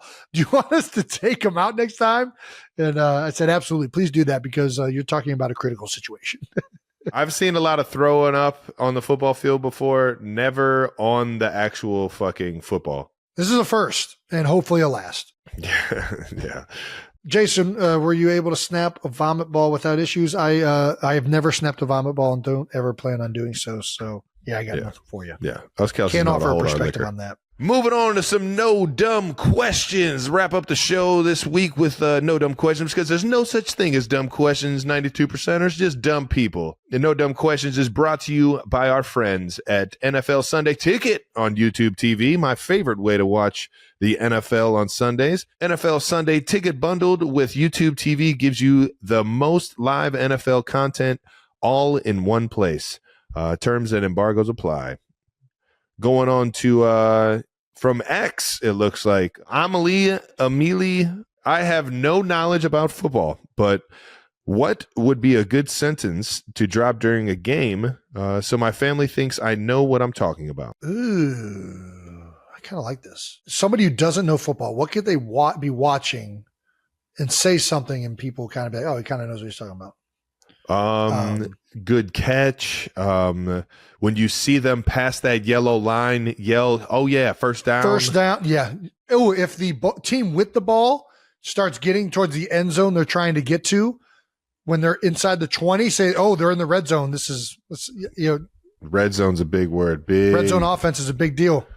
Big deal. Oh, when you see them fake it to the running back first and then throw it downfield, that's called a play action. Play action. See, you're doing better at this than I am. If you see a running back or somebody with the ball hit somebody with their offhand, that's called a stiff arm. Oh yeah. Say, ooh, nice stiff arm. That's a good one too. When it looks like a defensive player is moving really fast and playing like really physical, just say, man, that defense is playing fast and physical. Yeah, there you go. There you go. It's pretty simple. You can just make up whatever and it'll shake. You're good. If they try to run a quarterback sneak, make sure you tell everybody that's a 92% chance that's going to be successful. Yeah. It works 92% of the time. Use your awareness around you and feel how the room is. If there's a penalty and you hear a lot of people saying, just yell at the refs. Context clues. Yeah. Yell at the refs. Just be like, that was a shitty call. You know? Yeah. If the quarterback gets touched at all, make sure you like just be like, that's quarterback. That's roughing the passer. Roughing the passer. Why the fuck can I'm an idiot. Say it. Yeah, if the quarterback gets touched, just that's roughing the passer. Yeah. What's a good one? Touchdowns or when the offensive team gets in the end zone. Got to take the points. Got to take the points there. Nice. How do you explain analytics say go for it? Analytics say go for it is a great one. Anytime it's fourth down, say analytics say go for it. Especially like fourth and shorter, like 4th and 2, 3, 4th and 1. Analytics are telling you to go for it here. I think that's enough. We hit it though. You use that stuff and just like I said, use your context clues. People are getting excited. Say something exciting. Yeah, there you go. People are getting pissed off around you. Say something that really fucking pisses you off. And typically you can yell at the refs and it works. Shout out to all the refs. Moving on to Gillian from X as well. Jason, what was your favorite book you read in college as an English major? Travis, what's your one random law or idea you remember from criminal justice? Why does Gillian think I was an English? Did I ever say I was an English major? I have no idea. I didn't I was even know. a marketing major. Yeah, and I definitely didn't get a degree for criminal justice. My favorite book I read in college as a marketing major was probably Outliers. I really did like that book. Travis has referenced that book a lot. Our friend Malcolm Gladwell. Just a fan of Malcolm. I really don't remember that much of the book, beast. But he's fun. He's fun. He makes it informative. Yeah, I thought that was a really, really good, not only pertinent class for marketing, pertinent book for marketing, but it was a good read. So yeah, and that's probably the only book that college made me read that I really actually enjoyed, if I'm being honest. Law or idea? I think one of the ideas was called the broken glass theory. If it's kept, if it's cleaner and nice, kept up they're nice, going to want to keep it nice. Look behind me. You can see how nice I keep my house. All righty. That does it for No Dumb Questions, brought to you by our friends at NFL Sunday Ticket on YouTube TV. Don't forget to sign up today at youtube.com/NH. That wraps up another episode of New Heights. Thanks to everyone for tuning in and putting up with our shenanigans and football commentary and whatever else we talked about. Make sure you're subscribed on YouTube to the New Heights channel and follow New Heights on the Wondery app or wherever you get your podcasts. Reminder, you can listen to new episodes of New Heights early and ad-free right now by joining Wondery Plus in the Wondery app or on Apple Podcasts. You heard the man. Once again, New Heights is a Wondery show produced by Wave Sports and Entertainment and brought to you by Buffalo Wild Wings. Hey, let's go Sports Bar. Follow the show on all social media at New Heights Show with 1S 92%ers. And thank you to our production and crew for always making us look way better than we are. Make sure none of that deleted shit gets put on the bonus content. That'll really fucking get us all fired. And shout out to the 92%ers for tuning in. We love you guys. Peace. We'll see you next week.